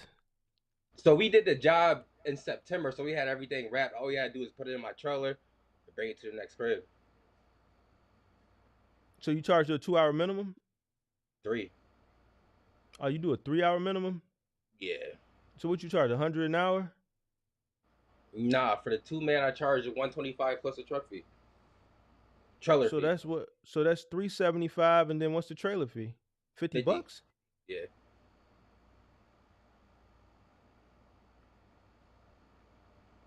All right. And then the second job was just a labor. What you charge for that? 250. Well, for the U-Haul it's 250, but U-Haul take 15%. So That's I just think it's loading, right? You just was loading or unloading? just unloading, quick and easy. And that was what you said, 225, 250? Yeah. Yeah, bro. You should have had 3 jobs today. It's first of the butt. I don't know what's going on, man. You on thumbtack? Yeah, remember we did a thumbtack review? Remember you Did you did my change? shit? Did you change the shit? Of course. Did you open it up to unlimited? Yeah, Nope. already it's been unlimited. Oh, it was already unlimited? Yeah. What was the name of your shit again? RC movers. You any dorm rooms yet for college? The only Yeah, thing what's up that with I all that? didn't, the only thing that I couldn't change was I couldn't figure out how to change the time, like the days I'm available. I couldn't find that option. You gotta go into settings. And Let me see then if I can. you said RC movers? Yeah, you need a zip code. Yeah. Hold on. RC movers. That's in New York, right? Yeah.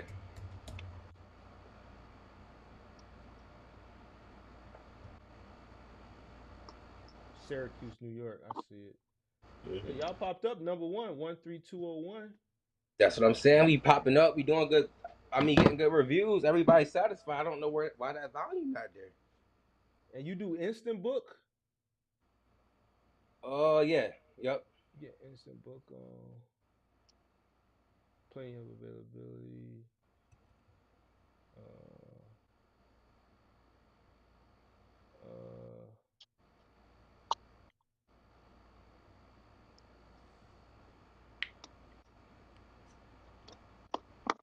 uh,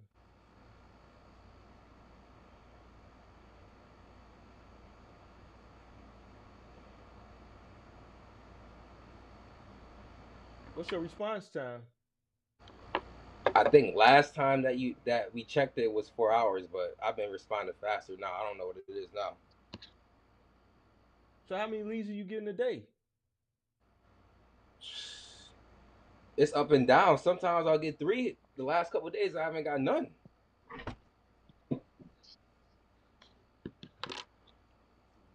What's the population in Syracuse? 170,000. How close is that to New York City? Like 6-7 hours. It's far. Oh, so you're in a smaller market. It's like a mid-sized market. You know what I mean? It's not like a big market like that. Yeah, I even it's a got people smaller from market. other moving companies trying to work for me because they don't got the volume. So probably a lot of houses out there, not a lot of apartments and some shit like that. I would say, yeah, it's probably a little bit more houses and apartments. Yeah, they building apartments. I think it's definitely starting to. They starting to build a little bit more shit. What else you? What else you? What else are you looking for leads from? You just got it under local movement. You got it under heavy lifting and moving and heavy lifting, or moving heavy lifting, furniture delivery. Let me see. So to switch your time, you just need to go to the settings, and then go to settings, and then go to calendar and availability. All right, settings. Select your business, and then manage availability. I got you. Yeah, I'm gonna change that tonight. Maybe that's part of the reason why I'm not getting the volume of leads I need. So I got my services: local moving, furniture moving and heavy lifting, and furniture delivery. Yeah. Well, that you pretty much in the right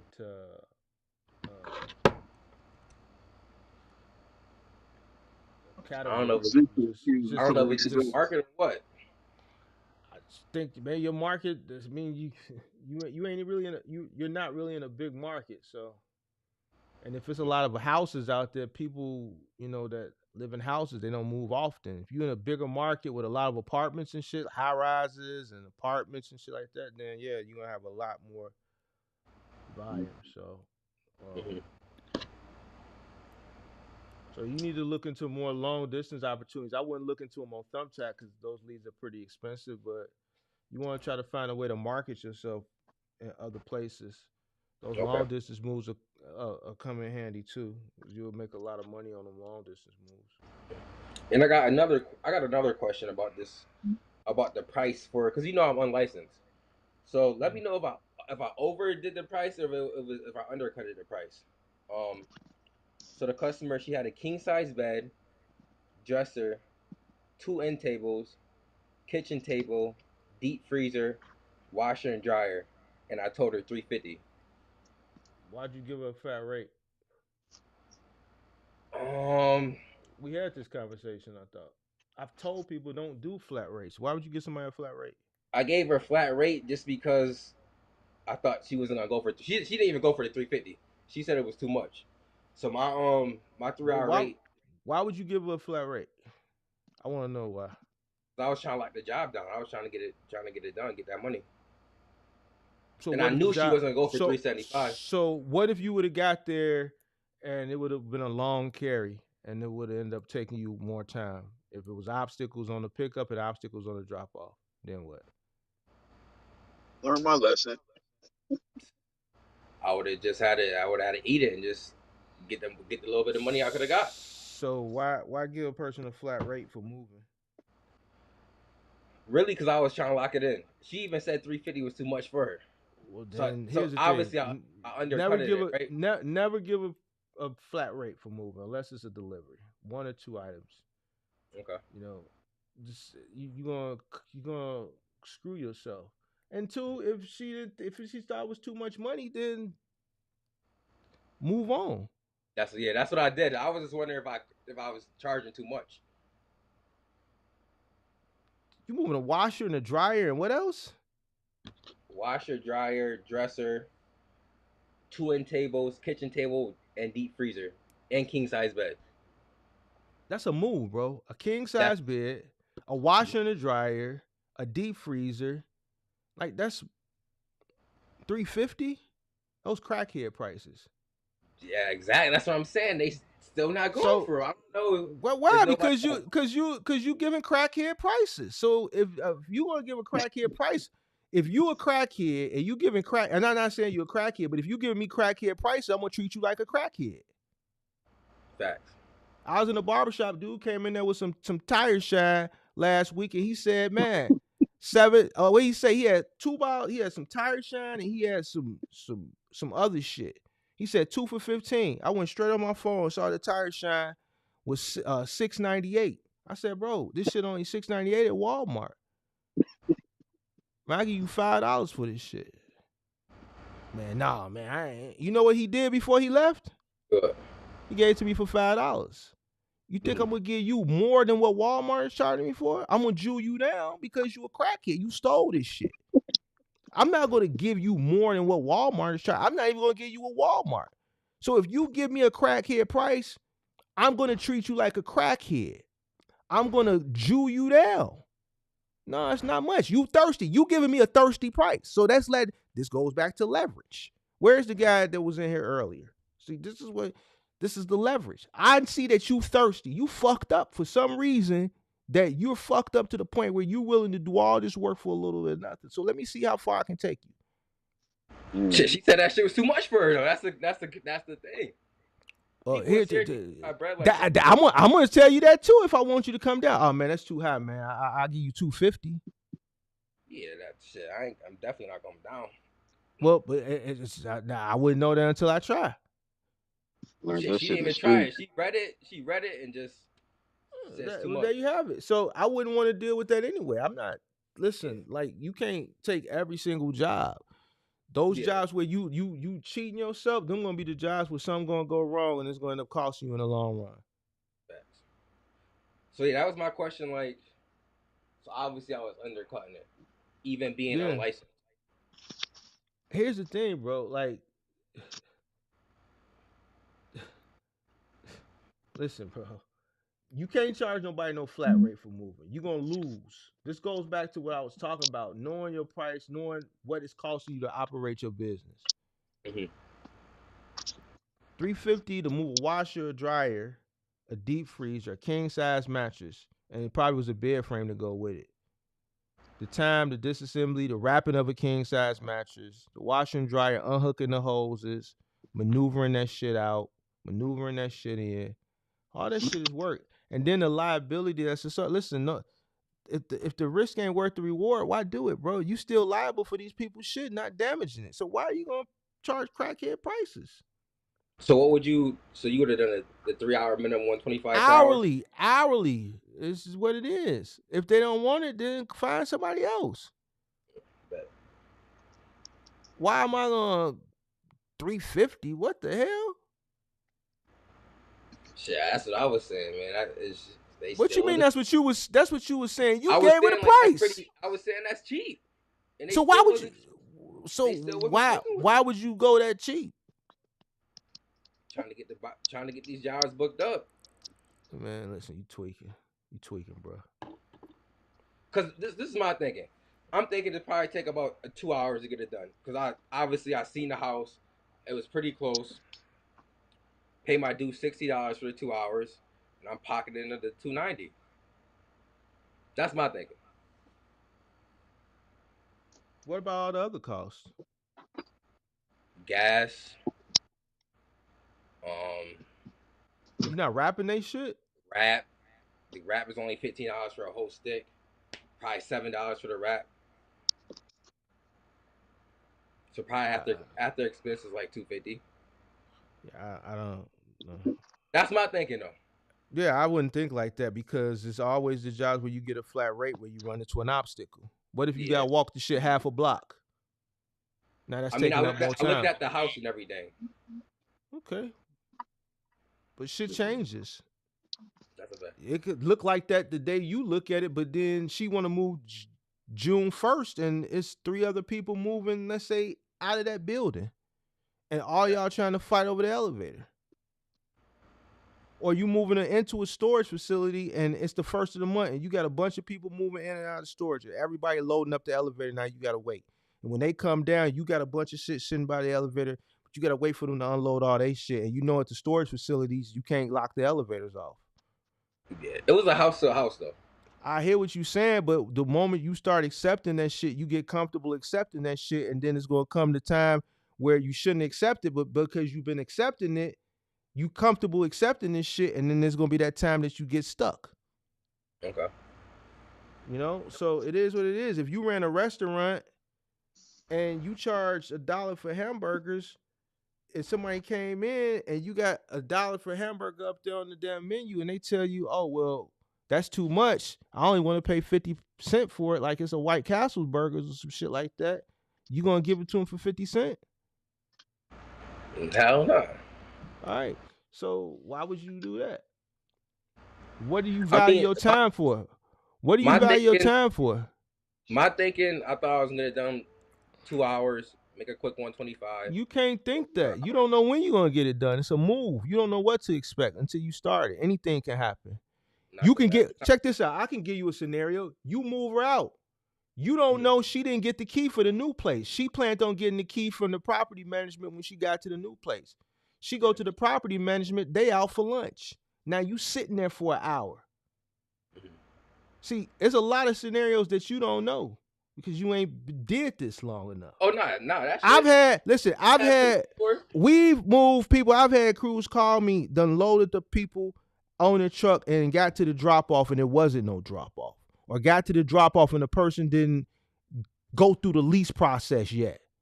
Or don't got the key yet. So now they sitting with the shit on the truck waiting for the customer to go through all the shit. But you don't give them a flat rate already now. So now that's time you sitting there, you just sitting there. It don't matter to the customer because she paying a flat rate. You gotta abide by it now because you already gave her your word, so it's law. Yeah. Now you frustrated and mad because you done did this shit. Facts. It's plenty of scenarios. No, me personally, I mean, you can do what you want to do. No, I'm asking advice. Yeah, I wouldn't do that shit because I know what this shit entails. I've seen it all. So no, I wouldn't do that shit. No, so with the movement, don't budge at all with prices just to try to get more jobs, even if you think that it's going to be somewhat profitable. If you want more jobs, go down on your price. If you want to go down $100 an hour, go to $100 an hour and stick with it. Don't finagle your price. If you want to book more jobs, then make your rate more compatible. Don't flip-flop your rate for every customer. Okay, I got you. Because there ain't no consistency there. So that you'll never be a business. Yeah. Businesses don't flip-flop. My rate is my rate. Take it or leave it. I don't even think I could go down on my price. I feel like $125 an hour for the two guys in the trailer. How much are you paying your people? I'm paying my dude $30 an hour. Why? I don't got the volume. Say we do one job, 2 hours. It's only $60. 3 hours. You know what I mean? And he come in every time I call him. You gotta find some work. You gotta find some work. Yeah, that's really my only problem right now is that work. You gotta find some work. So you need to start doing some other shit like the deliveries. You need to start branching out. Why you ain't doing no delivery? What about them colleges? Ain't Syracuse State up there or something? What'd you do when the school let out? I got a couple like U-Boxes jobs, but I've been seeing a lot of just parents. I didn't even see any moving companies over by the SU area. I mean, you gotta find the work, bro. That's what you gotta do. You gotta market yourself. You know, you gotta market yourself. You gotta figure out a way to get to the volume. Yeah. You know what I'm saying? So whatever the market looks like out there, you gotta figure out a way to get to it. You know? That's what I'm talking about earlier, leverage. It's people out there doing moves. It's probably X amount of moves a day. You got some people that's probably getting more. You got two. Some probably people that probably got a few trucks and they got 2 or 3 for each truck. And some people that probably didn't even get one. So how are you gonna leverage yourself so that you can have a bigger footprint in your market? That's what I gotta figure out. So that's what you gotta do. I don't know your market. So I I mean, I've given you, the storage play. I've given you the thumbtack play. You know what I'm saying? Have you been to the storage facilities yet? Have you talked to the Yeah, property manager at the storage facilities? Have you got your flyers posted up there on the board in the yeah, storage I've been to a facilities? couple, but I know it's a lot more. It's a lot of storage facilities. I'm just gonna have to go to every single one of them. You just gonna have to. You have to. This is what you got to do. That's a You fact. in a smaller market, so you got to work harder. You're not blessed to be in NYC. You're not blessed to be in LA. You're not blessed to be in Chicago. You're not blessed. You don't have those blessings. So you gotta, where the opportunity is plentiful. You know what I'm saying? You gotta go compete a little bit harder to get those jobs. Yeah, So, you need to market yourself more. Y'all got uniform shirts? yeah. I just got the I got the I just got them done after you said, you told me to get the uniforms. Yep, I just got them done. So man, you need to go hit these storage facilities up. You need to market yourself, bro. You need to get out there. Whatever you need to do. I don't know, create a Facebook page. Got that. You know, so so You think and it's then still you think it's still possible to be successful to move a company in a smaller market, or you think that to really be well you successful you need a bigger market? I mean, you gotta get licensed. You want to do you so in a small market, you gotta do a combination of local and long distance. Okay. You know, um, but you gotta, you also gotta see like how far you want to take this thing. You just want to continue to do it like this, or what do you want to do? Do you want to eventually get the license, or what do you want to do?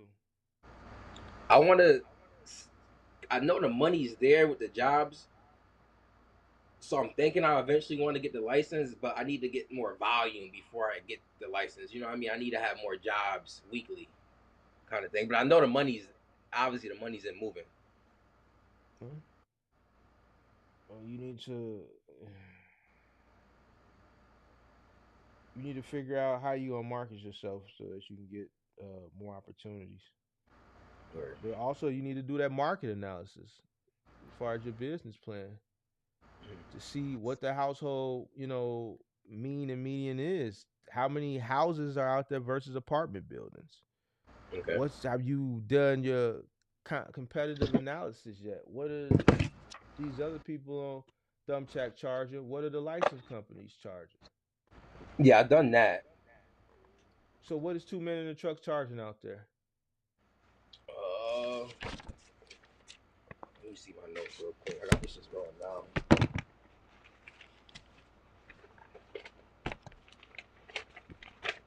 Shit, half the moving companies I called didn't even answer. Yeah, they busy working. Shit, they don't got no somebody answering the calls though, booking jobs. Nowadays, probably not. It's crazy.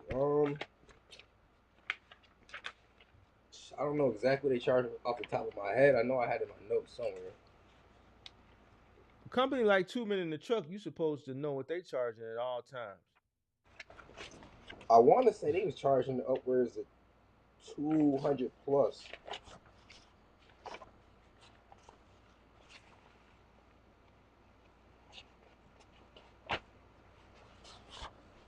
Yeah, I want to say they was charging like 20 plus last time I checked. I'm looking at your rates in comparison to what your competition is charging that's unlicensed in comparison to the people that is licensed that's on Thumbtack. Mm-hmm. You're the highest of the unlicensed people. How much I'm charging? 125. What's everybody else charging? 100. I told you 100. Listen, you have a trailer, bro. You don't even have a truck. If you're paying your guy $30 an hour, you're making $70 an hour with $100 an hour. Mm-hmm. So this is why you're not booking nothing, because your unlicensed competition is beating you by $25 an hour. Who are you? I don't think anybody out there charging $100. I'm not. I can't read, bro. You telling me I don't know how to read? No, I'm not saying that. I'm just saying that. I'm looking at it. I'm No, I'm looking saying at that. it. I'm saying that you look at it, but then you ask them. It depends on the job. Okay, it don't depend on the job. $100 an hour is $100 an hour. Whether the job take 3 hours or whether the job takes 9 hours, it's $100 an hour. Yeah, but I don't. I'm trying to say this just because it's say $100 an hour. I don't think they charging $100 for 4 moves. For Because I what? looked at the competition as well For what? for like 4 moves, like four For moves. 4 moves. What's the difference from a full move versus a half move? No, I'm saying like furniture delivery, a couple items kind of thing. Though a delivery and a move is two different things. Exactly. That's what I'm saying. I don't think they charge $100 per hour for 4 moves. This is for moves. Hakeem White is your competition. He's unlicensed. He looks like a little kid. He don't even have a company name. It says Hakeem White. He's charging $100 an hour. This guy, DMK junk removal. He's charging $100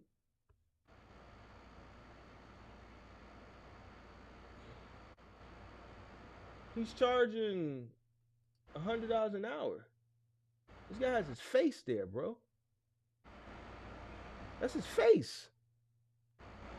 That's crazy.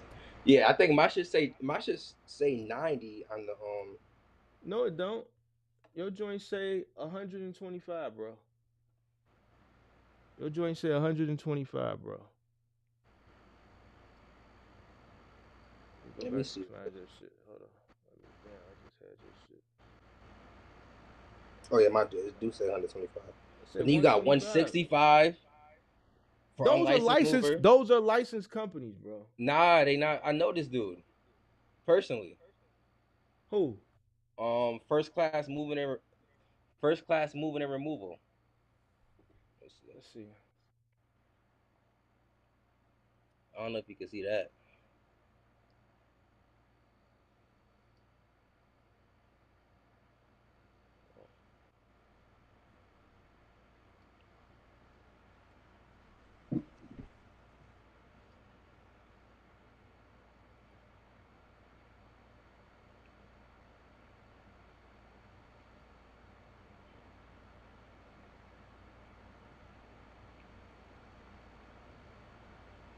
Well, I see a big difference already.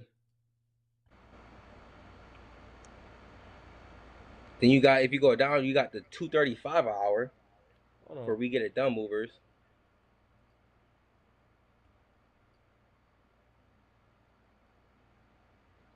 You see the difference already? But even first class moving, he not even booking jobs like that. But you can tell he has more experience than you. Yeah, I think he worked for a moving company for like 10 years. Just by looking at the pictures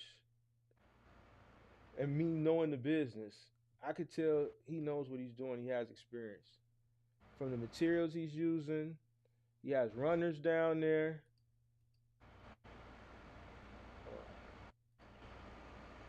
How many times has he been hired? His rap job looks way better than yours, right? From when I first looked at your first rap job, he's using rubber bands. He's saving on materials by using rubber bands. Everything is neatly wrapped and packed. He knows how to position the rubber bands. How many times has he been hired? His packing job is better than yours. Hold on, let me go through the pictures. He knows how to wrap, got the tape, moving tape. Look at that. You know what he's doing. So this level of experience, you get what you pay for.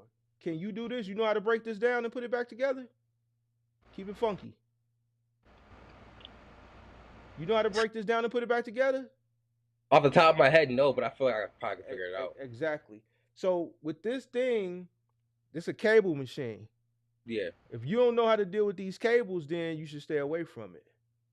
Mm-hmm. So if he's moving this and he knows how, because you got to take these weights out of there. Yeah. So you got to know how to take the cables out and put the cables back in. Like we've had we've had to come behind moving companies that attempted these jobs, took the shit apart, and didn't know how to put the cables back in, Yeah. put the weights. You see what I'm saying? So him doing shit like this, you would probably take this job and end up fucking this shit up, not knowing what you're doing, Nah, and some getting shit there and I walking know away. if I can't do it, I know I'm not gonna do it until I learn how to do Right. it. So that's why I'm asking you, would you take this job? Nah. Nah, but it would have been 50-50 if I knew how to took it apart Would or you not. take this? Would you take this? The elliptical? All this, the whole gym. Clearly, he moved the whole gym from the cable machine, from the fly. The bread would have been right. Probably not, to be honest with you. What you mean the bread? You charging by the hour. See, this is where we keep going back to this bread shit. You keep talking about the bread got to be right. However long it takes is however long it takes. You charging by the hour. This is Yeah. how I know that you playing with this flat rate shit. And even after me telling you don't go flat rate, I asked you would you take this, and you said the bread would have to be right. How's the bread not right when you charging by the hour? True. Would you take this job? Honestly. Don't Nah, answer because I'm pressing you. nah, Would you I'm never take this? pressed. Nah. You would take this, right? I said no.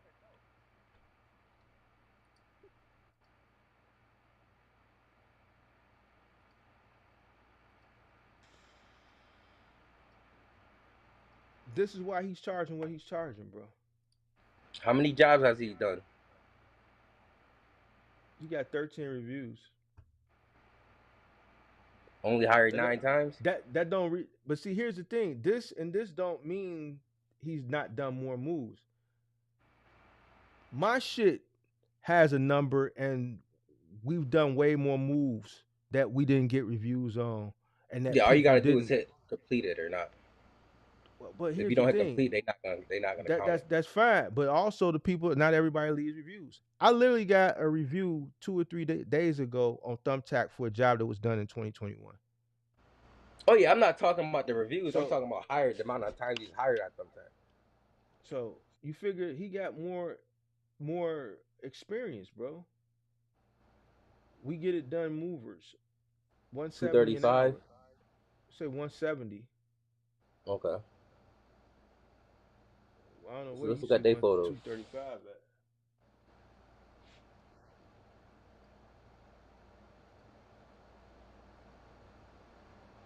I only got 2 photos. You only got 2 photos? What I see. Hold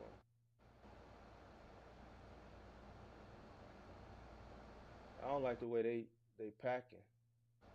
That look terrible. Yeah, it looks horrible. They ain't wrapped the mattress, none of that shit. Look at that shit. I wouldn't But hire then them. they got 91 fucking. They got mad jobs in the book. So I don't know. I'm confused. Well, they probably been on Thumbtack longer than you. Yeah. They look like some kids. I No wouldn't hire them. uniform. Yeah. I wouldn't hire them just by looking at the pictures. You know what I'm saying? They probably been on Thumbtack longer than you.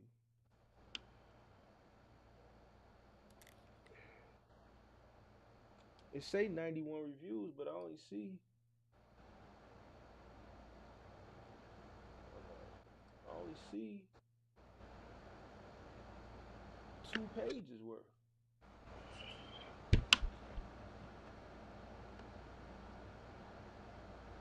So I don't know, man. You got kind of a weird market, man. If I were you, I'd do more research into this market. Yeah, my market is crazy. I don't understand it. I'm trying to figure out how to I understand it. know this company is licensed because they advertise in my market. Okay. I don't know why.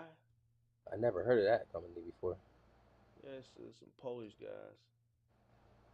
It's a Polish company. They out in Syracuse too? See, they branded, licensed.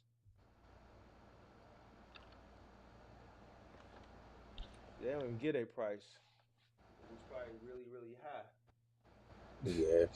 But you know, when you look at this in comparison to what I just looked at, it's a big difference. Yeah, 100%.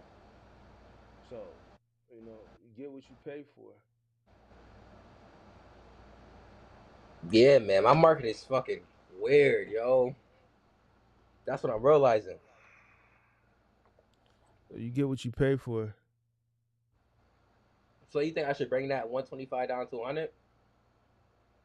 I mean, if you want to compete more,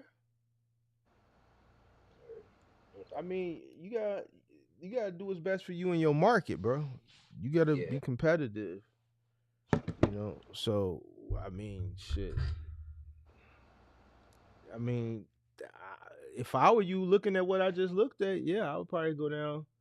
I would put myself in the mix with those other guys that's charging 100, and then that gap, leave that gap there, and then I Hmm. would just try to outsell those guys.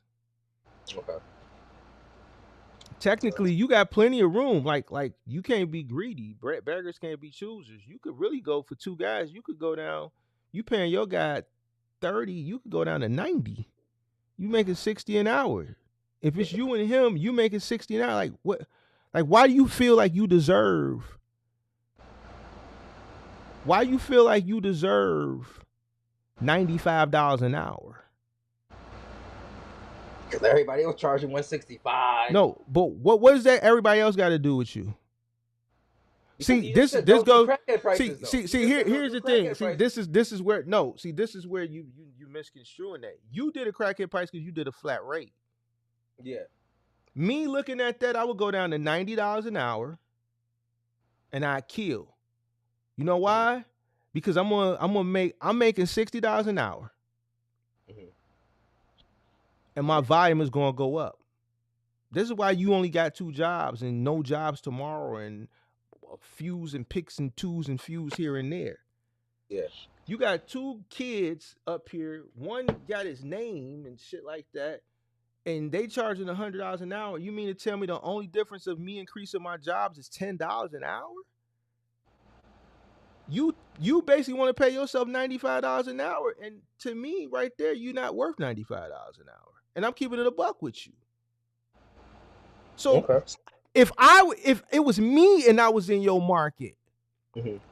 let's say I lost everything and I went to your market to start, I would charge 90 an hour. Fuck, I'll go 85. And you know what? You're gonna see me start with no reviews, one review, 20 reviews, 30 reviews, and you're gonna wonder how am I getting all these reviews and all these jobs? Because I'm beating you. I'm making more money than you because you want to charge 125 an hour. I'm doing a better job than you. And I'm charging less than you, but I'm making more than you. And I'm still making good money. I'm paying my guy 30. I'm making 85, 90. I'm making 60, $55 an hour, which is still good money because I'm working 8, 9, 10 hours a day. So Yeah. I'm making $500 a day to my pocket. Plus I'm charging another $100, $150 a truck fee, which really my truck fee only might cost me $50, $75 a day. So I'm making another $250 maybe off of that. So I'm still making $750 a day. So that's why you're not booking nothing. Bring the truck fee up or keep the truck fee where it's at. Man, you don't have a truck. You got a trailer. I would keep the trailer fee right there, but I would lower my labor fee. $125 an hour. Word. Shit. So you think I should bring the price down for the moving help as well? I'm telling you what I would do. Yeah, I know. I'm coming in there to win. As you can tell, I'm listening. I listen to the shit that you I'm said. coming in there to win. Like 125 an hour, man. You ain't there yet. You ain't in a position. You don't got 300-400 reviews and like, yo, I already got business. This is what it is. This is why we got the reviews. We already him. You not him. You got to become him. These guys is beating you by $25 an hour. Yeah. You're on the truck. Why you feel like you deserve $95 an hour? I was just going with the market rate. That's not the market rate. This is you got to leverage yourself. You got to compete. Okay. So shit, you ain't getting no job, so you know what you got to do. You got to adjust. Boom. Well, they charging 100, man. I can go to 90. You still making $60 an hour profit. Before gas. No, the labor ain't got shit to do with your truck fee. What are you talking about, gas? Oh, okay, I got you. What are you talking about? You making 66% on the labor. If you paying him 30, you making 2/3. You're on the truck. So that's 60 is what you paying yourself. You think 30 is a reasonable price, or you think that I should pay him less? I wouldn't pay him 30. Does What would he you do? what does he where did he come from? What does he know? Just consistent. So It's you hard paying to him find 30. people to You work like paying that him now. 30. You paying him 30 because you need him, but you started paying him too much too soon. 2025. Okay. You can't go down on him now though. You already paying him 30. Yeah, no, I can't go down on him now, but I'm just saying, like, So, well, but nobody want to fucking work nowadays, man. So, but why? I'm trying to figure out why you feel like you should pay yourself $95 an hour. I mean, because I'm just going with the rates right now. How is that the rate? That's how I feel. That's not the rate. Because you got people charging $165. That's people charging $200. Okay, but you're saying you're not booking that many jobs. I looked at a few guys that are right there that are charging $25 an hour less than you. Mm-hmm. So you know what? I want to book all. I want to book all the jobs. Mm-hmm. You got plenty of margin. So why? I'm trying to figure out, like, if you weren't on the truck and you was paying two guys $30 an hour, what would you be making?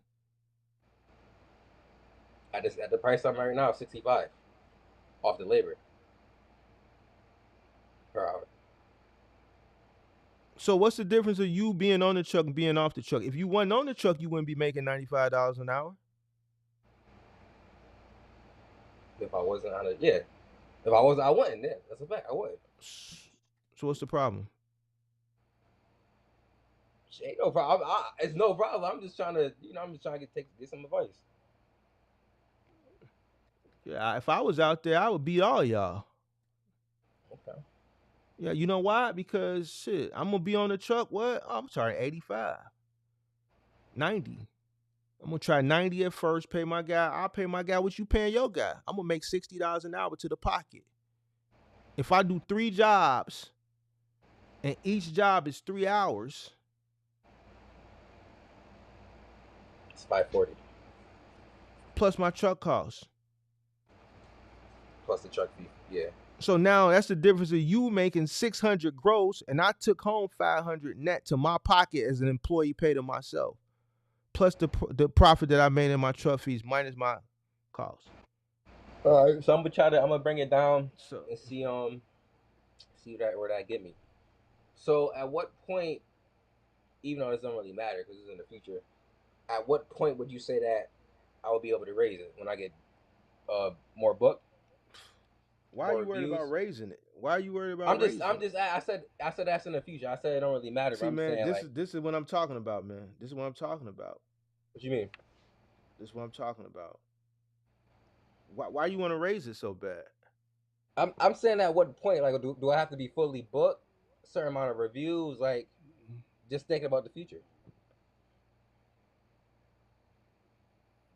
Why you just don't want to keep it why wouldn't you just want to keep it at 90? Okay, so let's keep it at 90 then. I'm just asking. I'm asking a question. See, you trying to make a lot of money really, really quick instead of build up a clientele. But that's my question. I'm saying, like, at what point would you say my clientele would be big enough? It ain't necessarily all to do about your clientele. Where's your skill set at? You got listen, to charge these rates, you got to be somebody. Facts.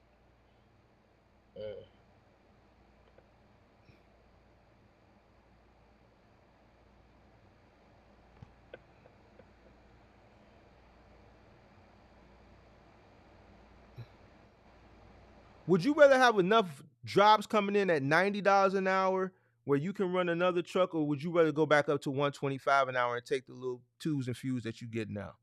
Let me know. Did you hear the leverage? Did you hear the leverage lecture earlier? No, fact. I've been on shit.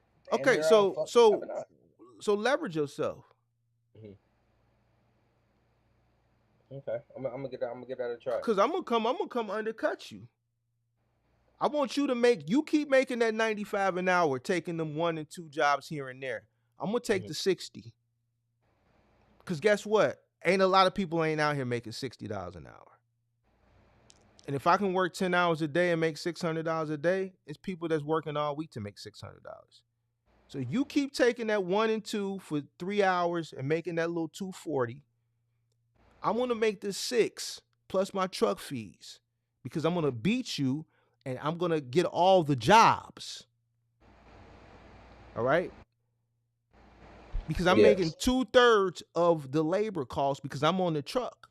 Even if I charged 90 and I had 2 guys on the truck making 25 an hour, I'll still take the 40 because I'm making $40 an hour and I'm somewhere else doing something else that's making money or finding other ways to make money. And I'm making $40 an hour, not even being there. And there's people out here that are working in corporate America not making $40 an hour. So I'm trying to figure out why you feel like you saying you ain't got no work and you feel like you want to make $95 an hour. But this goes back to the shit that I'm talking about earlier as far as business. Leverage. Mm-hmm. I did you watch my monologue? I mean my montage live stream? That's that the 4-hour one, right? When you talk about when you started to Yeah. Yeah, I watched that. Facts. I watched that. My first job was charging $30 an hour. Mm-hmm. When I started renting trucks, I was charging $75 an hour.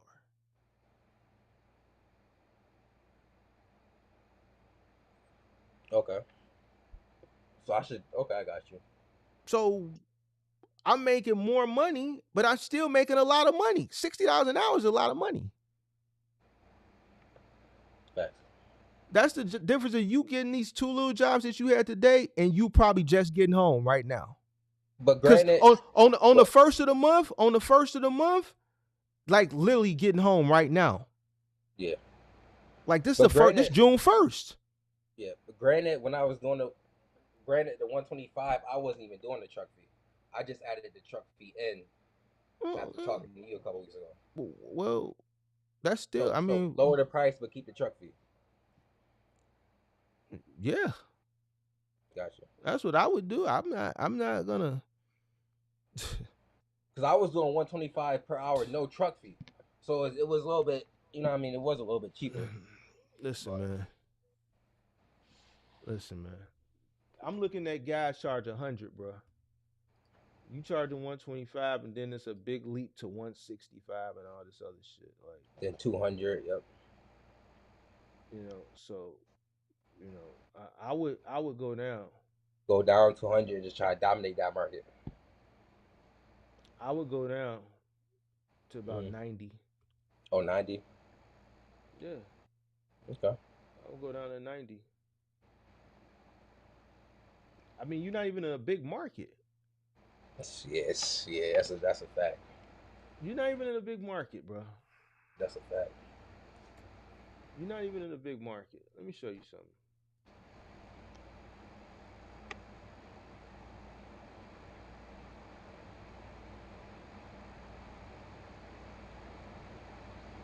This is my market. Share button.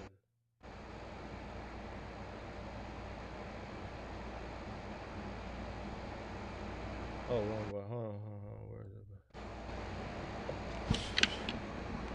This is my market. $90 an hour. Oh, that's your market right there? Hour. Yeah, this is Chicago. Okay.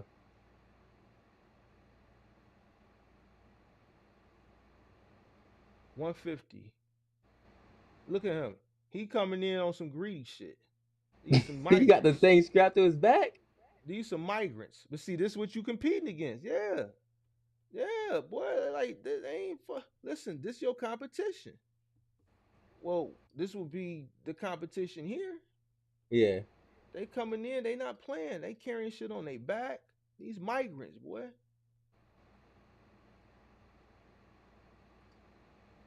Look at him. He look like a kid, bro.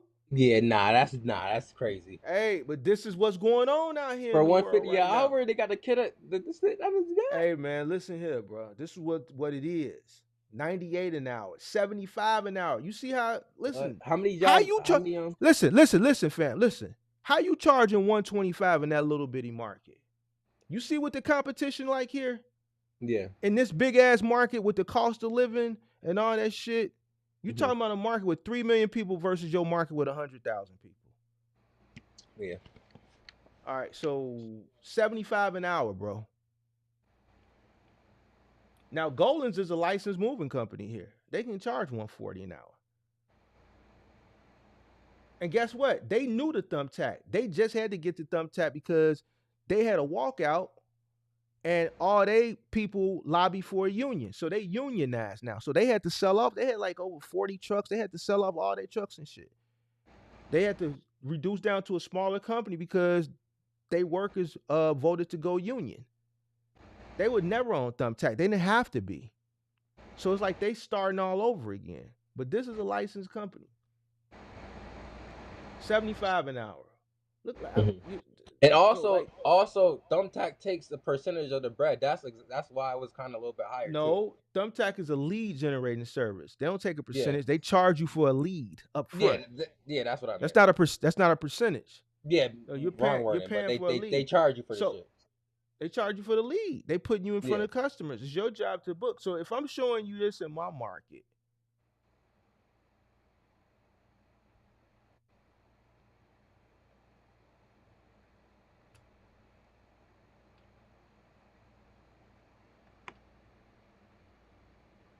What's that? new 140, the 120, thumbtack. He's new. He don't know no better. Ain't nobody gonna book him. They 120. can get 140 more. Yeah. 75 an hour. 75. 150. Like, listen. Mhm. And a lot of these, this is probably, look at Moonleak. This is he got a trailer and a van. What he at? What's his hourly rate? 120. 120.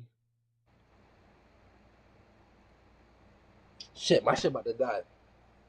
So yeah, I would go down if I were you. I'm gonna see how that go. I'm gonna go down and see how that go.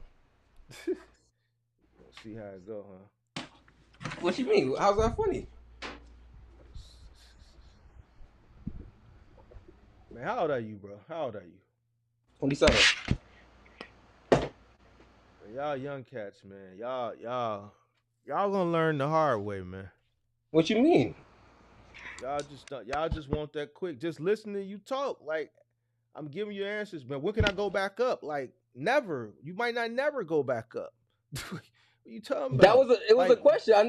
There was a question. I just wanted an answer. You want to make the man, you man, y'all. Hey man, listen here, bro.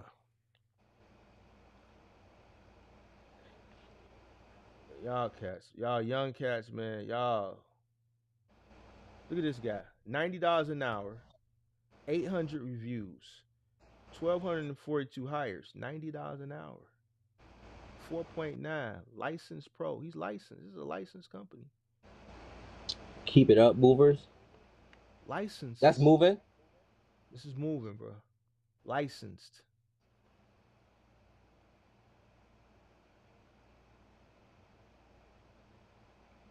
Licensed.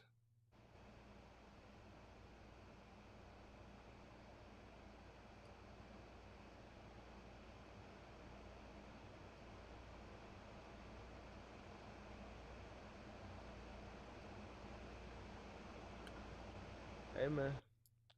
Yeah, you gotta figure it out, bro. Either you wanna stay in the game or you wanna get put out the game. Leverage competition.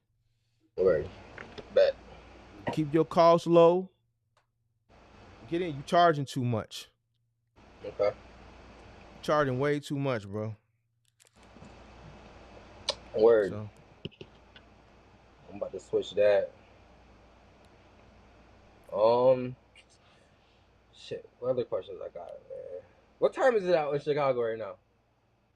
12 even. All right, word. So you're like an hour behind us. Shit. That's it, man. I don't really got too many. You know, I'm gonna tune back in with you when I got more questions though. Yeah, man. Go down on your price, man. You charging too much, bro. All right, word. All right. All right, my brother. Yeah, and I'm also gonna I'm definitely gonna go to that membership. You said go on the YouTube page, and you said it's under. It should be under any video. You should see a join button or on the channel page. All right, word. All right, brother. Appreciate you. All right, but later. All right, y'all.